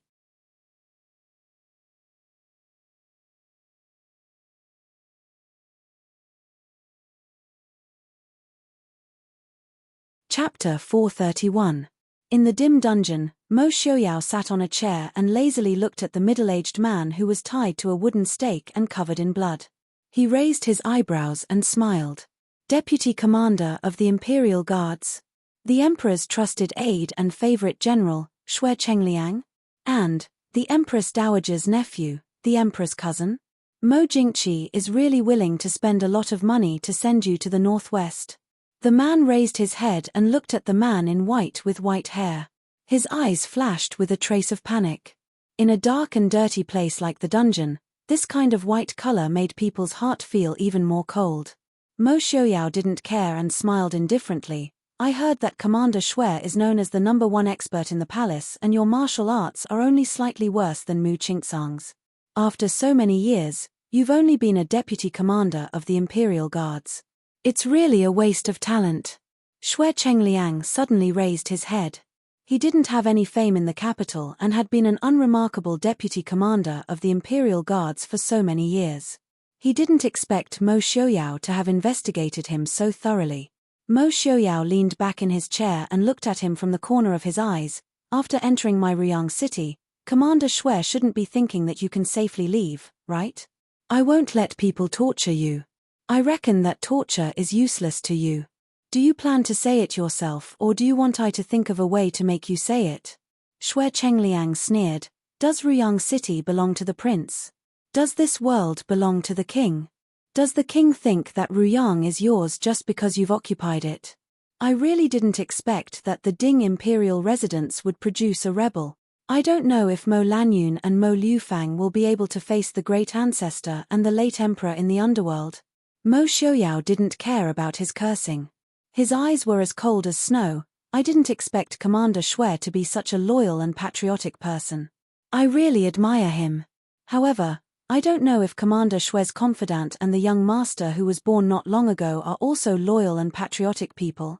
Xue Chengliang was stunned and a trace of panic appeared in his eyes. Only now did he truly believe that Mo Xiaoyao had investigated his identity thoroughly. If Mo Xiaoyao had used his family to threaten him, he might not have cared. However, he was the son of a concubine of the Xue family, and the head of the Xue family was the sister of the Empress Dowager. He had suffered a lot since he was young. He had no feelings for the Xue family, including his wife. But the confidant and newborn child mentioned by Mo Xiaoyao were indeed his favorite. She was his childhood sweetheart, the first woman he loved in this life. She had accompanied him through the most difficult times of those years, and now they had a son. Originally, he had already planned to ask the emperor for an imperial decree after returning home, so that he could openly welcome her and their child back home as his wives.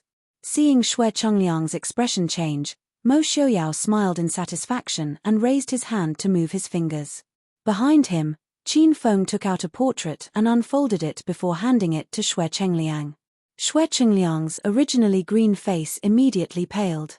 The people in the portrait were his sweetheart and his son. Not to mention their appearance, even the courtyard in the background was exactly the same. Xue Chengliang exclaimed in shock, "That's impossible. How could you?"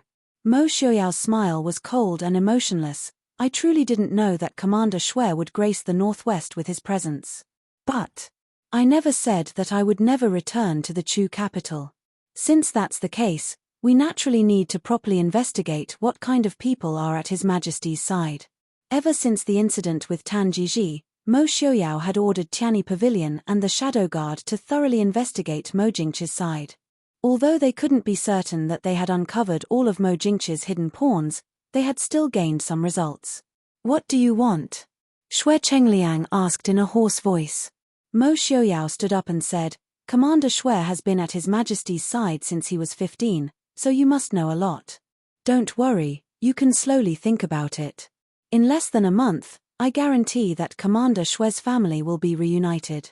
At that time, it won't be too late for Commander Xue to slowly consider what answer to give." After saying this, Mo Xiaoyao no longer paid any attention to Xue Chengliang, who was tied to a pillar and covered in blood.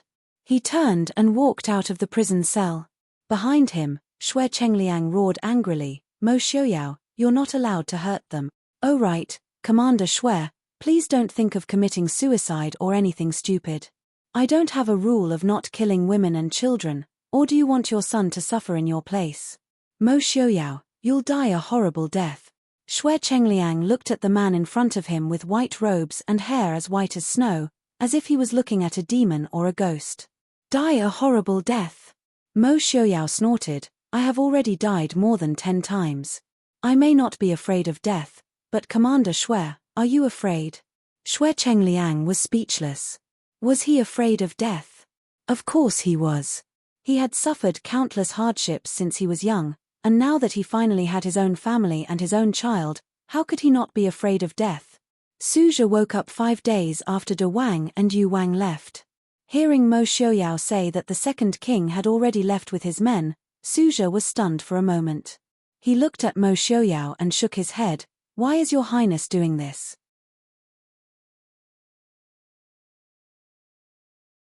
Mo Xiaoyao was silent for a moment before saying, "Elder Su's body can no longer withstand the long journey. If Elder Su insists on returning, he will have to wait until his body fully recovers. If Elder Su does not wish to live in Ruyang City, there is a courtyard outside the city for Elder Su to stay temporarily." Suzhi sighed, shook his head, and did not say anything more. He only lived alone in the quiet courtyard of the prince's mansion to recuperate. He read books and rarely left the house. He also did not ask about Su Zuidi's matters. When the child was 9 months old, a piece of news suddenly spread throughout the various countries. It was said that the previous dynasty's Emperor Gaozu's treasure and the imperial jade seal were in the northwest.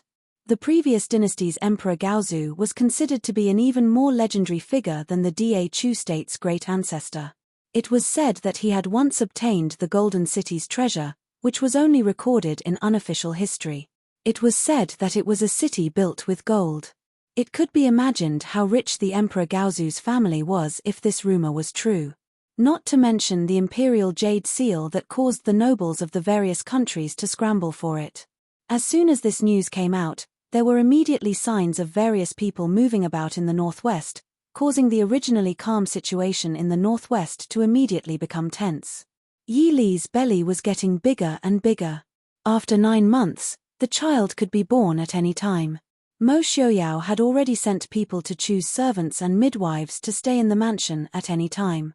Not only that, but because Yi Li had always disliked other people serving her, Mo Xiaoyao specially sent people to bring over the people by Yi Li's side that were originally in the Chu capital. Seeing that Chief Steward Mo had been transferred to the northwest, leaving the Central Plains affairs unattended, Feng Jia repeatedly cursed and sent a letter to Leng Haoyu to have him temporarily take over the Central Plains affairs. Qin Feng, who went to pick up the people, arrived in Ruyang City at almost the same time as the news of the previous dynasty's treasure. Mo Xiaoyao, who had originally been accompanying Yi Li to relax, received the news from Zhuojing. His expression darkened and he coldly said, "Tan Jiji, you really are in a hurry to die." Yi Li took the letter and glanced at it. She nudged Mo Xiaoyao and said, "Hurry and go take care of it. Feng San and the others are definitely waiting." Mo Xiaoyao sighed softly and gently said, "I'll be right back. You don't have to worry too much." Yi Li smiled and nodded. She watched as Mo Xiaoyao left. Only then did she turn around to look at the people at the side and said with a faint smile, "Nanny, Mother Lin, are you all well?"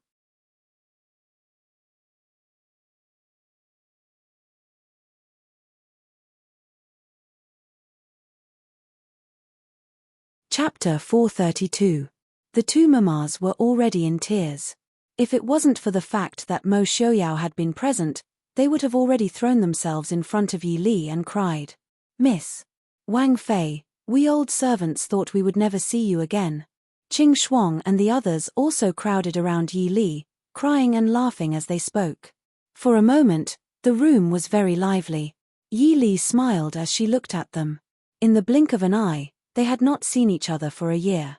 Usually, she did not feel it, but now that she saw them, she realized how much she had missed them. Seeing Qing Shuang stare at her as she wiped her tears and refused to speak, Yi Li smiled and reached out to touch her pink cheeks. She smiled and said, "A year, Qing Shuang has grown into a big girl." Qing Shuang's face turned red and she glared fiercely at Yi Li. She said, "Miss is so cruel. You didn't come to pick up Qing Shuang for so long." "Qing Shuang will ignore Miss." Yi Li apologized and said softly, "Silly girl, what's so good about coming to the northwest with me? Isn't it good to stay in Jing?" Even though Mo Jingqi had given the order to strip Mo Xiaoyao of his title, he still did not dare to openly seize the Prince Ding mansion. But for safety, Chief Steward Mo still moved the important things in the mansion. Of course, this included the important people in the mansion. These girls had the protection of the shadow guard of the Prince Ding mansion in Jing. It was better than coming all the way to the northwest. If Mo Xiaoyao had not sent Qin Feng to pick them up, Yi Li had not planned to bring them to Ruyang. "Mother Lin, Nanny, it's been hard on you." Looking at the slightly thin Nanny and Mother Lin, Yi Li felt even more guilty. Originally, the Nanny and Mother Lin had been brought to second uncle's Fu. When the situation stabilized, they would be sent back to Yunju. But now, she was brought to Ruyang from afar. Not only was she separated from her family, but the climate in the northwest was also not as good as the capital and Yunju. Wei Mema wiped her tears and joyfully examined Yi Li's abdomen. She smiled and said, "Wang Fei, what are you saying? To be able to serve Wang Fei and little Shizzy is the best. Where did the hardship come from?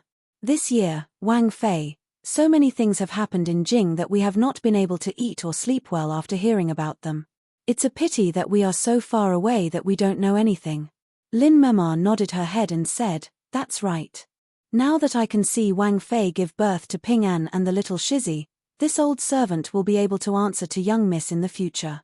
The young Miss that Lin Mema was referring to was naturally Yi Li's mother, Xu She. Yi Li held Mother Lin's hand and said softly, "Since that's the case, I'll have to trouble Mother and wet nurse in the future. You must be tired from the long journey. Why don't you rest for a few days before we talk about other things?"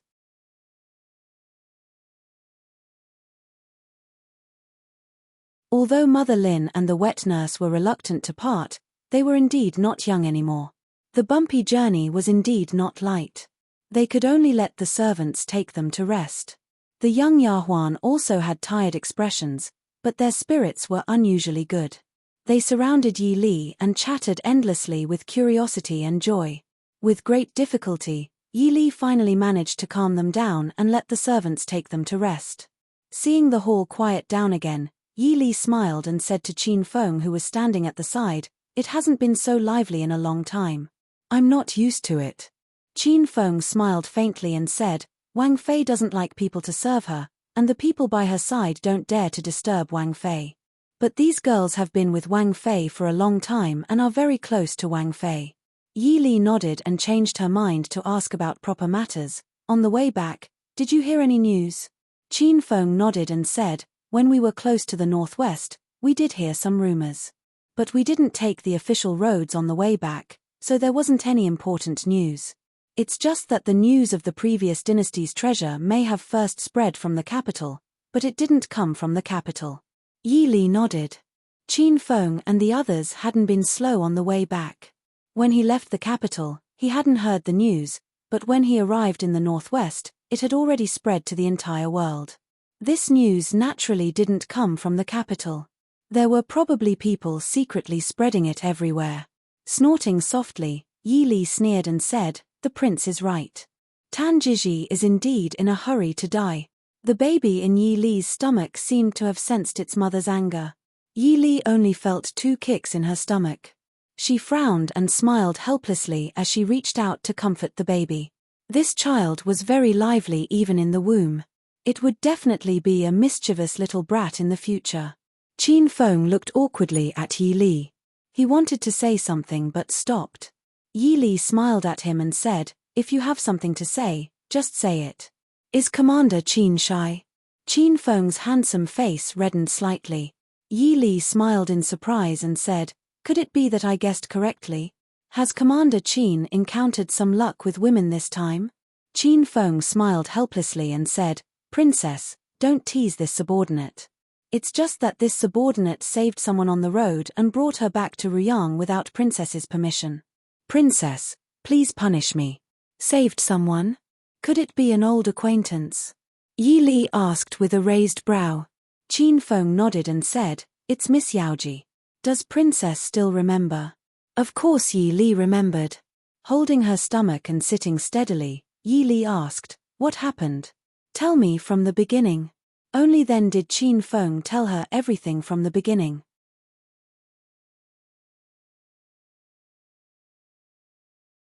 It turned out that after Qin Feng picked up Director Mo's group, he took them to avoid the official roads and traveled day and night. However, they encountered Yaoji, who was being chased outside a small town more than 300 li away from the capital. It was not exactly a chase. At that time, Yaoji was fiercely protecting a child. The other party probably wanted to snatch the child. However, Yaoji resisted desperately and finally angered the other party, so they wanted to kill her and snatch the child. Qin Feng had seen Yaoji a few times. Naturally, he could not leave her in the lurch. Therefore, he defeated the group of people and rescued Yaoji. However, Yaoji's appearance was too outstanding. Now that there were wars everywhere, they had nowhere to go with a child. Therefore, Qin Feng brought her back. Yi Li smiled and said, "What did I do at that time? Did you send someone to investigate Yaoji?" Qin Feng nodded and said, "That day, I ordered the shadow guard to investigate. There was nothing suspicious."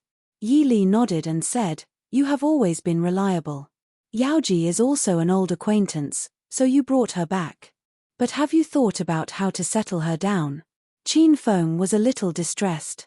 He only cared about rescuing her. When did he think about how to settle her down? Yi Li covered her mouth and smiled. Yaoji must have fled in panic when being chased. Otherwise, with her ability, she would not be so embarrassed. If she had some money and property, it would be fine to find a place for her to live and make a living in the city. But look at her. When I rescued her, I saw that her clothes were old and she was thin. I am afraid she did not have much money. Qin Feng suddenly understood. He nodded and said, "Thank you for your advice, Wang Fei. I understand. I will find a place for her to settle down later. I also have some savings. There is no harm in giving her some for temporary use." Yi Li wished she could knock Qin Feng's wooden head. She rolled her eyes at him and said, "She is a single woman with a child. How can she accept your money?" Although she used to be a prostitute, now that she has a child, how can she not consider the child? It is not easy to stay here. Naturally, she will not go back to her old job. Does she still want her reputation? Unless Qin Feng planned to marry her, it was better not to be too solicitous. Qin Feng was a little dispirited. He looked at Yi Li helplessly. He could not give her money, but he also could not refuse. How could saving someone be more troublesome than going to the battlefield?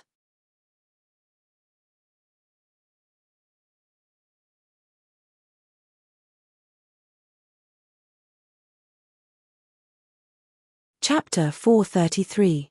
Yi Li sighed and said, "Ask Miss Yaoji to come. Maybe she already has a plan." Yaoji was not one of those girls who had no opinions. Even though they had only met a few times and Yi Li did not agree with some of her actions, it did not prevent her from appreciating Yaoji's uniqueness. Qin Feng sighed in relief. It was good that Wang Fei was willing to intervene. He really did not know how to deal with Yaoji. "Thank you, Wang Fei." A short while later, Yaoji was brought in by the guards outside. Seeing the thin and pale woman in front of her, Yi Li could not help but sigh inside. The Yaoji in front of her was like a different person compared to the sad and stubborn woman from a year ago who was still radiant. The originally delicate face and snow-white skin appeared thin and sallow due to the adverse effects for a long time. One could only vaguely see the former beauty from the beautiful outline. Her beautiful hair was only casually tied with a cloth, and the yellow and dry hair hung down behind her back. Yaoji was holding a swaddling cloth in her hands. The child looked well taken care of. It was about 5 or 6 months old. She waved her hand to indicate Qin Feng to leave first. Qin Feng looked hesitantly at Yaoji and frowned slightly. Even though the matter of Yaoji had been investigated, Wang Fei was now at a very critical time. There could not be any mistakes. Thinking of this, Qin Feng regretted disturbing Wang Fei with this matter at this time. He only thought that he had to report to Wang Fei that he had rescued Yaoji without permission and brought her back. But he forgot that Wang Fei was about to give birth. As long as nothing happened to Yaoji, it was okay to report later. Seeing Qin Feng hesitate, Yi Li smiled faintly and said, "You go out first. I want to talk to Miss Yaoji." Qin Feng could only retreat outside the door and wait. Yi Li smiled apologetically at Yaoji and said, "Sorry for the embarrassment." Yaoji shook her head and smiled faintly. Qin Daren is so loyal to Wang Fei, it really makes one envious. Yi Li looked at the child in Yaoji's arms. From time to time, Yaoji lowered her head to look at him and rocked gently. Her sickly face was full of love. "This child." Yaoji held the child tightly in her arms and said softly, "This is my child. He's almost half a year old. His name is Shen Jing'an. Do you think my name is good?" Yi Li nodded and said, "Will the child follow your surname?" Yi Li seemed to remember that Yaoji once mentioned that her original surname was Shen, and her name was Shen Yao. Yaoji seemed to think of something and nodded silently. Looking at the originally peerless beauty in front of her now in such a sorry state, Yi Li's heart was filled with regret. "I remember that you had a lot of money when you left the capital. How did you end up in such a state?" Ching Cheng Lane was secretly sold to Yi Li. The money obtained was definitely enough for Yaoji and the child to live a life of luxury.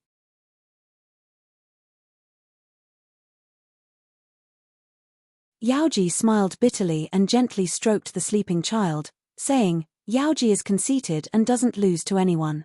But after leaving Ching Cheng Lane, I realized that other than singing and dancing, I don't know anything else.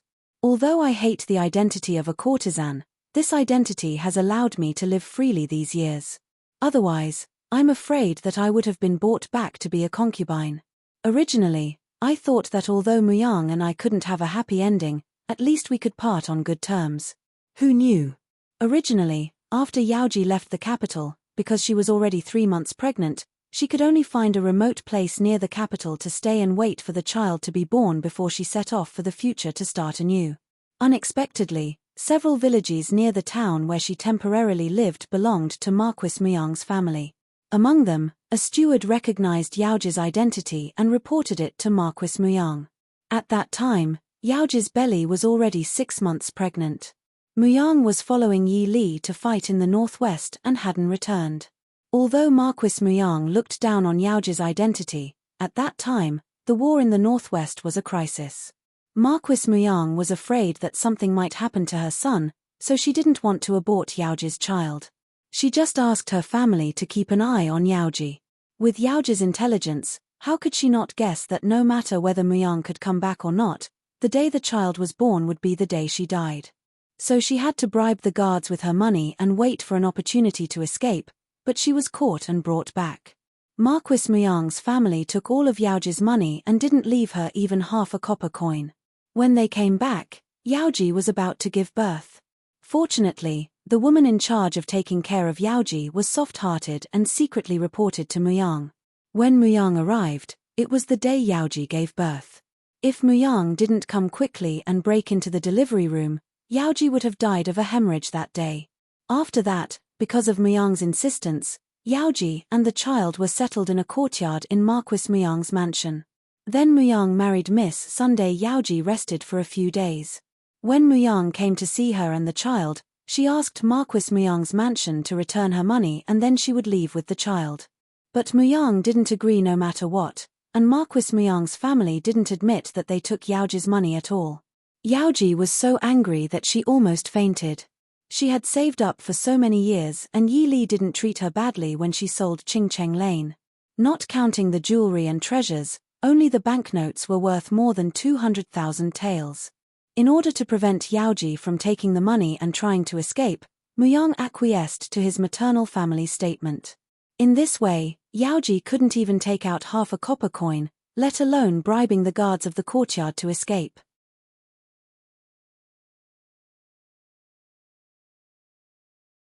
But Yaoji was stubborn. Every time Muyang went to see her, they always quarreled endlessly. And the behavior of Muyang's frequent visit to the courtyard naturally aroused the suspicion of the new Marquis Muyang. So when Muyang was ordered to go on official business by Marquis Muyang, who was already very dissatisfied with this, Yaoji and the child were almost starved to death in the courtyard. When Muyang came back, he naturally made a big fuss again. Then he took Yaoji and the child to a small courtyard under his name. Yaoji spent more than a month to soften her body and lower Muyang's guard. Then she took advantage of Muyang's drunkenness to escape with the child and a few worthless things and went all the way west. As for the people who chased after her and wanted to steal the child, she didn't know whether they were sent by Muyang or Marquis Muyang's mansion. Looking at Yi Li, who was still radiant with a big belly in front of her, Yaoji smiled bitterly. If Princess Ding encountered such a thing, she certainly wouldn't be as embarrassed as she was. During the days when she was locked in the courtyard and almost starved to death, Yaoji finally understood that it was simply a daydream to control her own destiny by herself. The reason why she was in the limelight for so many years was just that she had the title of the #1 dancer and Muyang and Fengsan secretly protected her. Without these, she was just a useless woman who couldn't move an inch in this world. After listening to Yaoji's story, Yi Li didn't know whether to sigh or be angry. After pondering for a moment, Yi Li asked, "What do you plan to do in the future? According to what you said, your money was taken away by Marquis Muyang's mansion. I can ask someone to get it back for you. What do you plan to do in the future?" Yaoji looked down at the child in her arms and raised her head. "Yaoji begs your highness to find a good family to adopt my child. I don't ask for glory and wealth, as long as my parents live in harmony."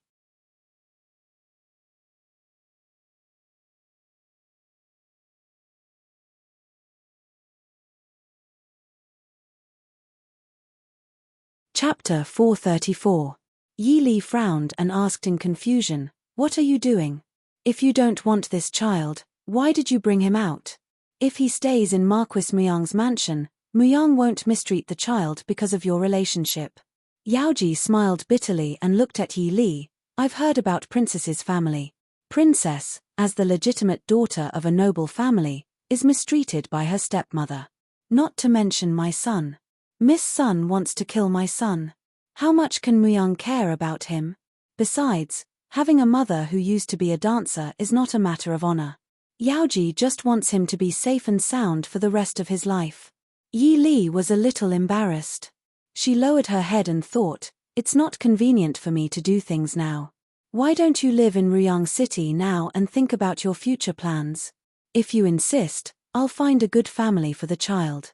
Yaoji was overjoyed and said with tears in her eyes, Shen Yao thanks princess. Although she said it resolutely, she was very reluctant to leave the child she carried for 10 months. Yi Li gave her more time to think.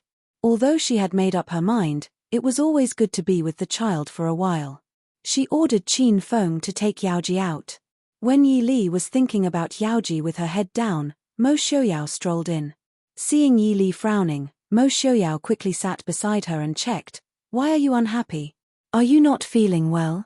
Yi Li shook her head. She leaned in Mo Xiaoyao's arms and told him about Yaoji's matter. In the end, she sighed and said, Mu Yang has really gone too far this time. Not only to Yaoji, but also to the newly married granddaughter. Even if the people who chased Yaoji were sent by Miss Sun, Yi Li wouldn't be too surprised. Hearing Yi Li worry so much about other people's business, Mo Xiaoyao was displeased. Letting her lean against his chest, he gently stroked her round belly and said, "Let other people take care of these trivial matters. If Li Li has the time to worry about these trivial matters, it's better to think about other things."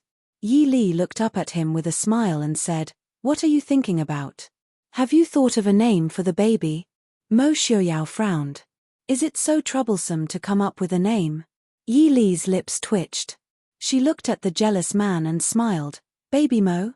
Are you sure the baby won't blame us for naming him like that?"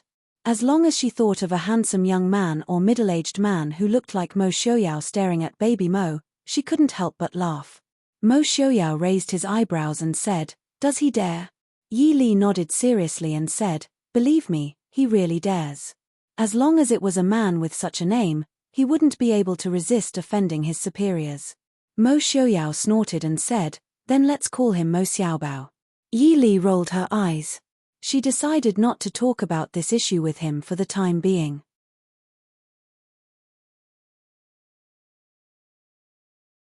If this man got angry and insisted on calling the baby Mo Baobao or Mo Xiaobao, she wouldn't be able to compete with him.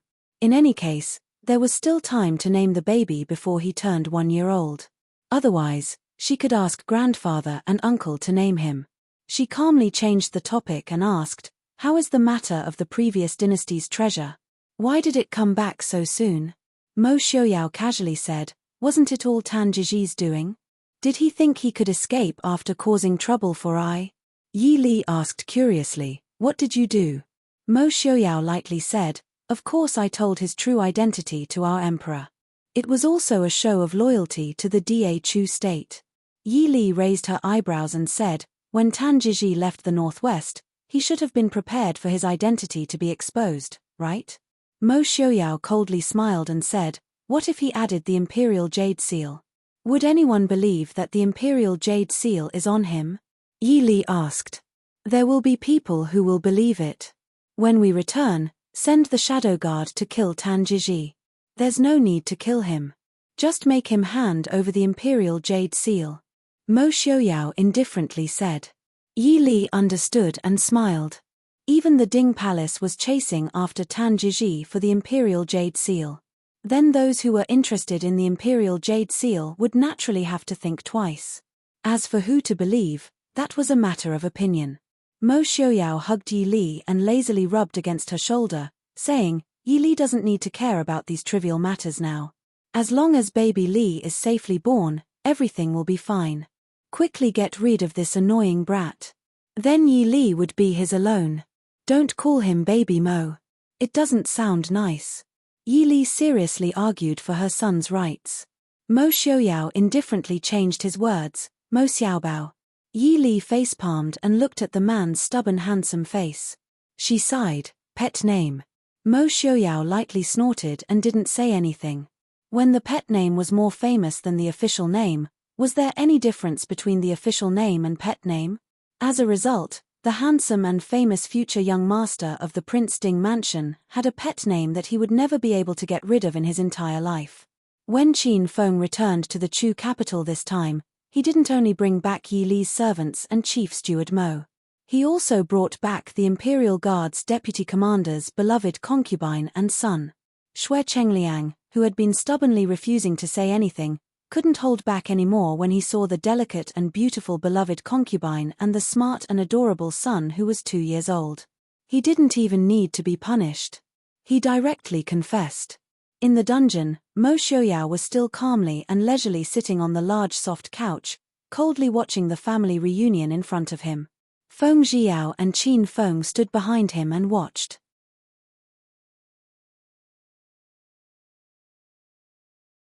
After comforting his crying wife and son, Xue Chengliang stood up and said, "Prince, I can tell you whatever you want to know. But please, Prince, do not harm my wife and son no matter what." Mo Xiaoyao furrowed his brows and nodded, saying, "All right. I promise that as long as you tell me what I want to know, I will definitely not harm this mother and son. My body can give them a safe place to live." Xue Chengliang chuckled and said, "This one naturally trusts Prince Ding's personal promise. Prince, you can ask." Mo Xiaoyao waved his hand and had people take the mother and son away. The dungeon was quiet for a while before he asked, "Why did Mo Jingqi spend so much effort to save Su Zuidi?" Hearing this, not only was Xue Chengliang stunned, even Feng Zhiyao and Qin Feng couldn't help but be startled. Feng Zhiyao looked at Mo Xiaoyao and silently said in his heart, "Prince, don't tell me you still have feelings for that woman, Su Zuidi."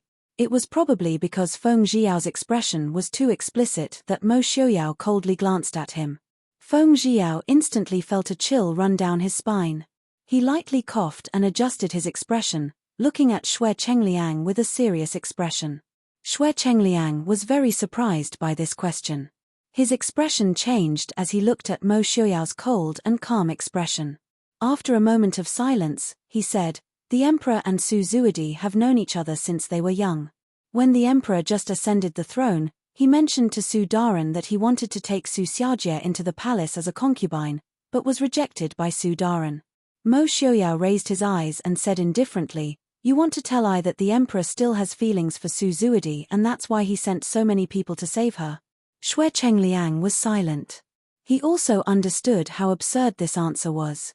He had followed Mo Jingqi before he ascended the throne, so he naturally knew what kind of person he was. Even if Su Zuidi was 100 times more beautiful, Mo Jingqi wouldn't pay such a great price just for a beautiful woman. Thinking, Xue Chengliang asked, "What does Prince want to know?"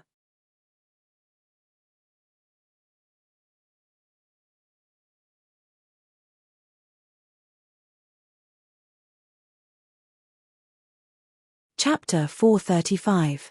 Mo Xiaoyao looked down at his slender fingers and said, "For example, the relationship between Su Zuidi and Tan Jizhi."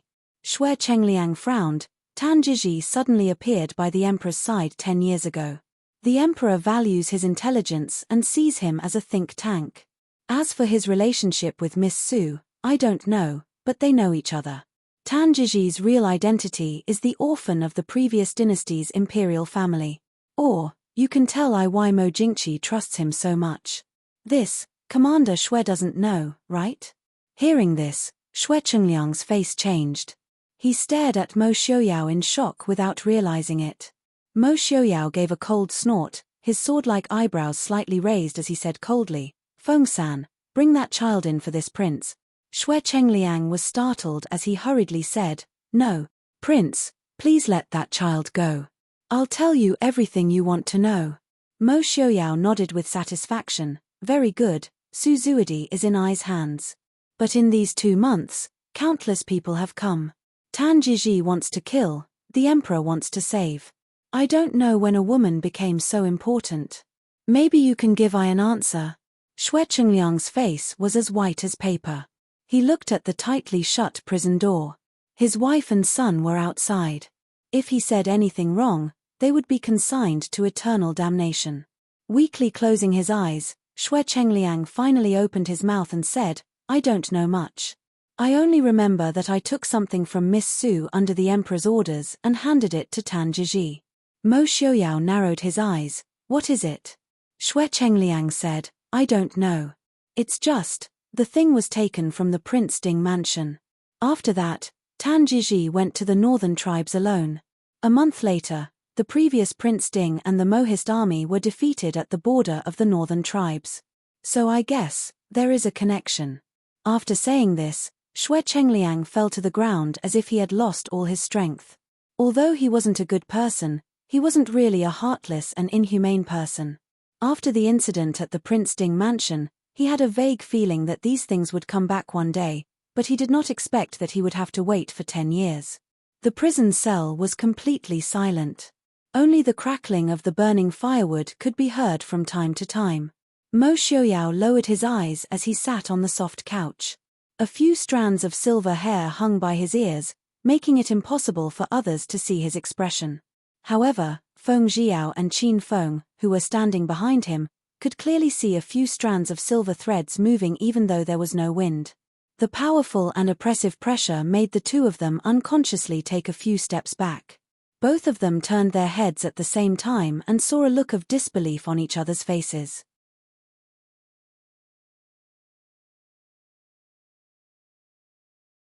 After a long time, when the three people in the cell were almost out of breath, Mo Xiaoyao said coldly, "Continue." Xue Chengliang's face was deathly pale. A trace of blood leaked out from the corner of his mouth. He did not think that Prince Ding's cultivation had already reached such a level. Just by using his inner strength, he was able to make him cough up blood. He shook his head and said, "At the time, I was only the Emperor's personal guard, so I didn't know much. The reason why the Emperor wanted to save Miss Su was because Miss Su seemed to have taken 2 things from the Prince Ding mansion. However, she only gave one to the Emperor. The other is still in Miss Su's hands.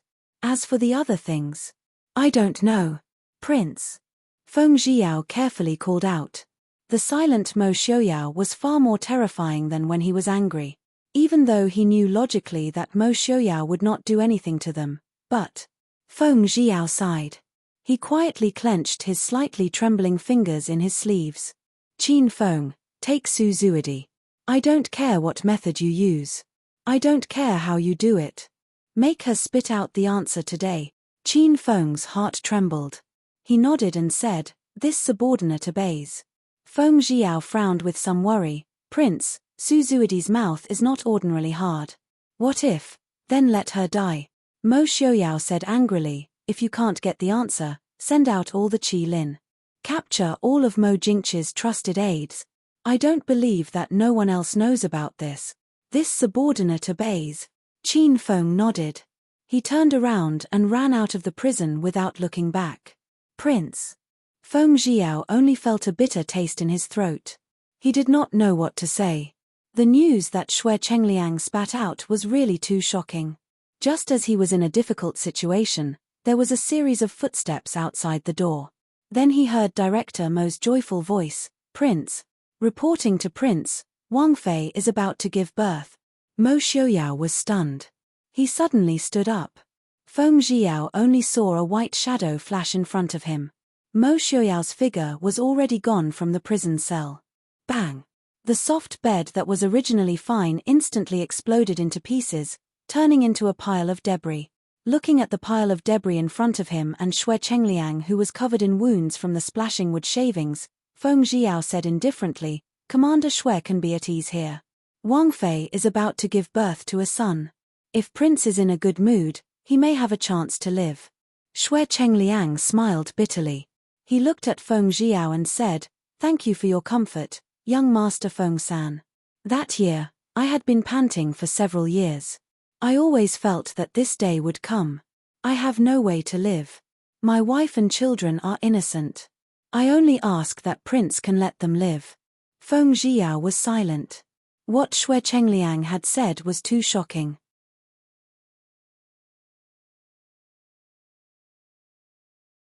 If the prince didn't personally deal with it, no one would know what the final result would be. Glancing at Xue Chengliang, Feng Jiao turned and stepped out of the prison cell. The courtyard of the main courtyard was filled with people. The door to Yi Li's room was tightly shut, and there were only maids carrying water in and out of the room. However, before the crowd could take a look, the door was shut again. The people guarding outside the door saw a white shadow quickly fly over. In the blink of an eye, he was at the door. Mo Xiaoyao raised a hand to push open the door and enter. On the side, Xu Qingze and Xu Qingfeng each grabbed his hand. Mo Xiaoyao turned his head in displeasure. Even though Shu Qingfeng had been trained under Qin Feng these 2 months, he couldn't help but release his hand. He smiled and said, Li is giving birth. Prince cannot enter. Mo Xiaoyao frowned and said, I will go in to see Li. Shenyang said in a cold voice, what is there to see about a woman giving birth? You cannot enter the delivery room. Prince doesn't know. An icy gaze shot like an arrow to Shenyang. Shenyang persisted for a moment before giving in. As a medical practitioner, he could clearly detect that the presence on Prince's body was not right. He paused before saying, it is not auspicious for a man to enter the delivery room. Mo Xiaoyao said coldly, I am not afraid. Shenyang was silent for a moment before finally saying, Wang Fei will give birth in about 2 to 4 hours. Prince can go in to see.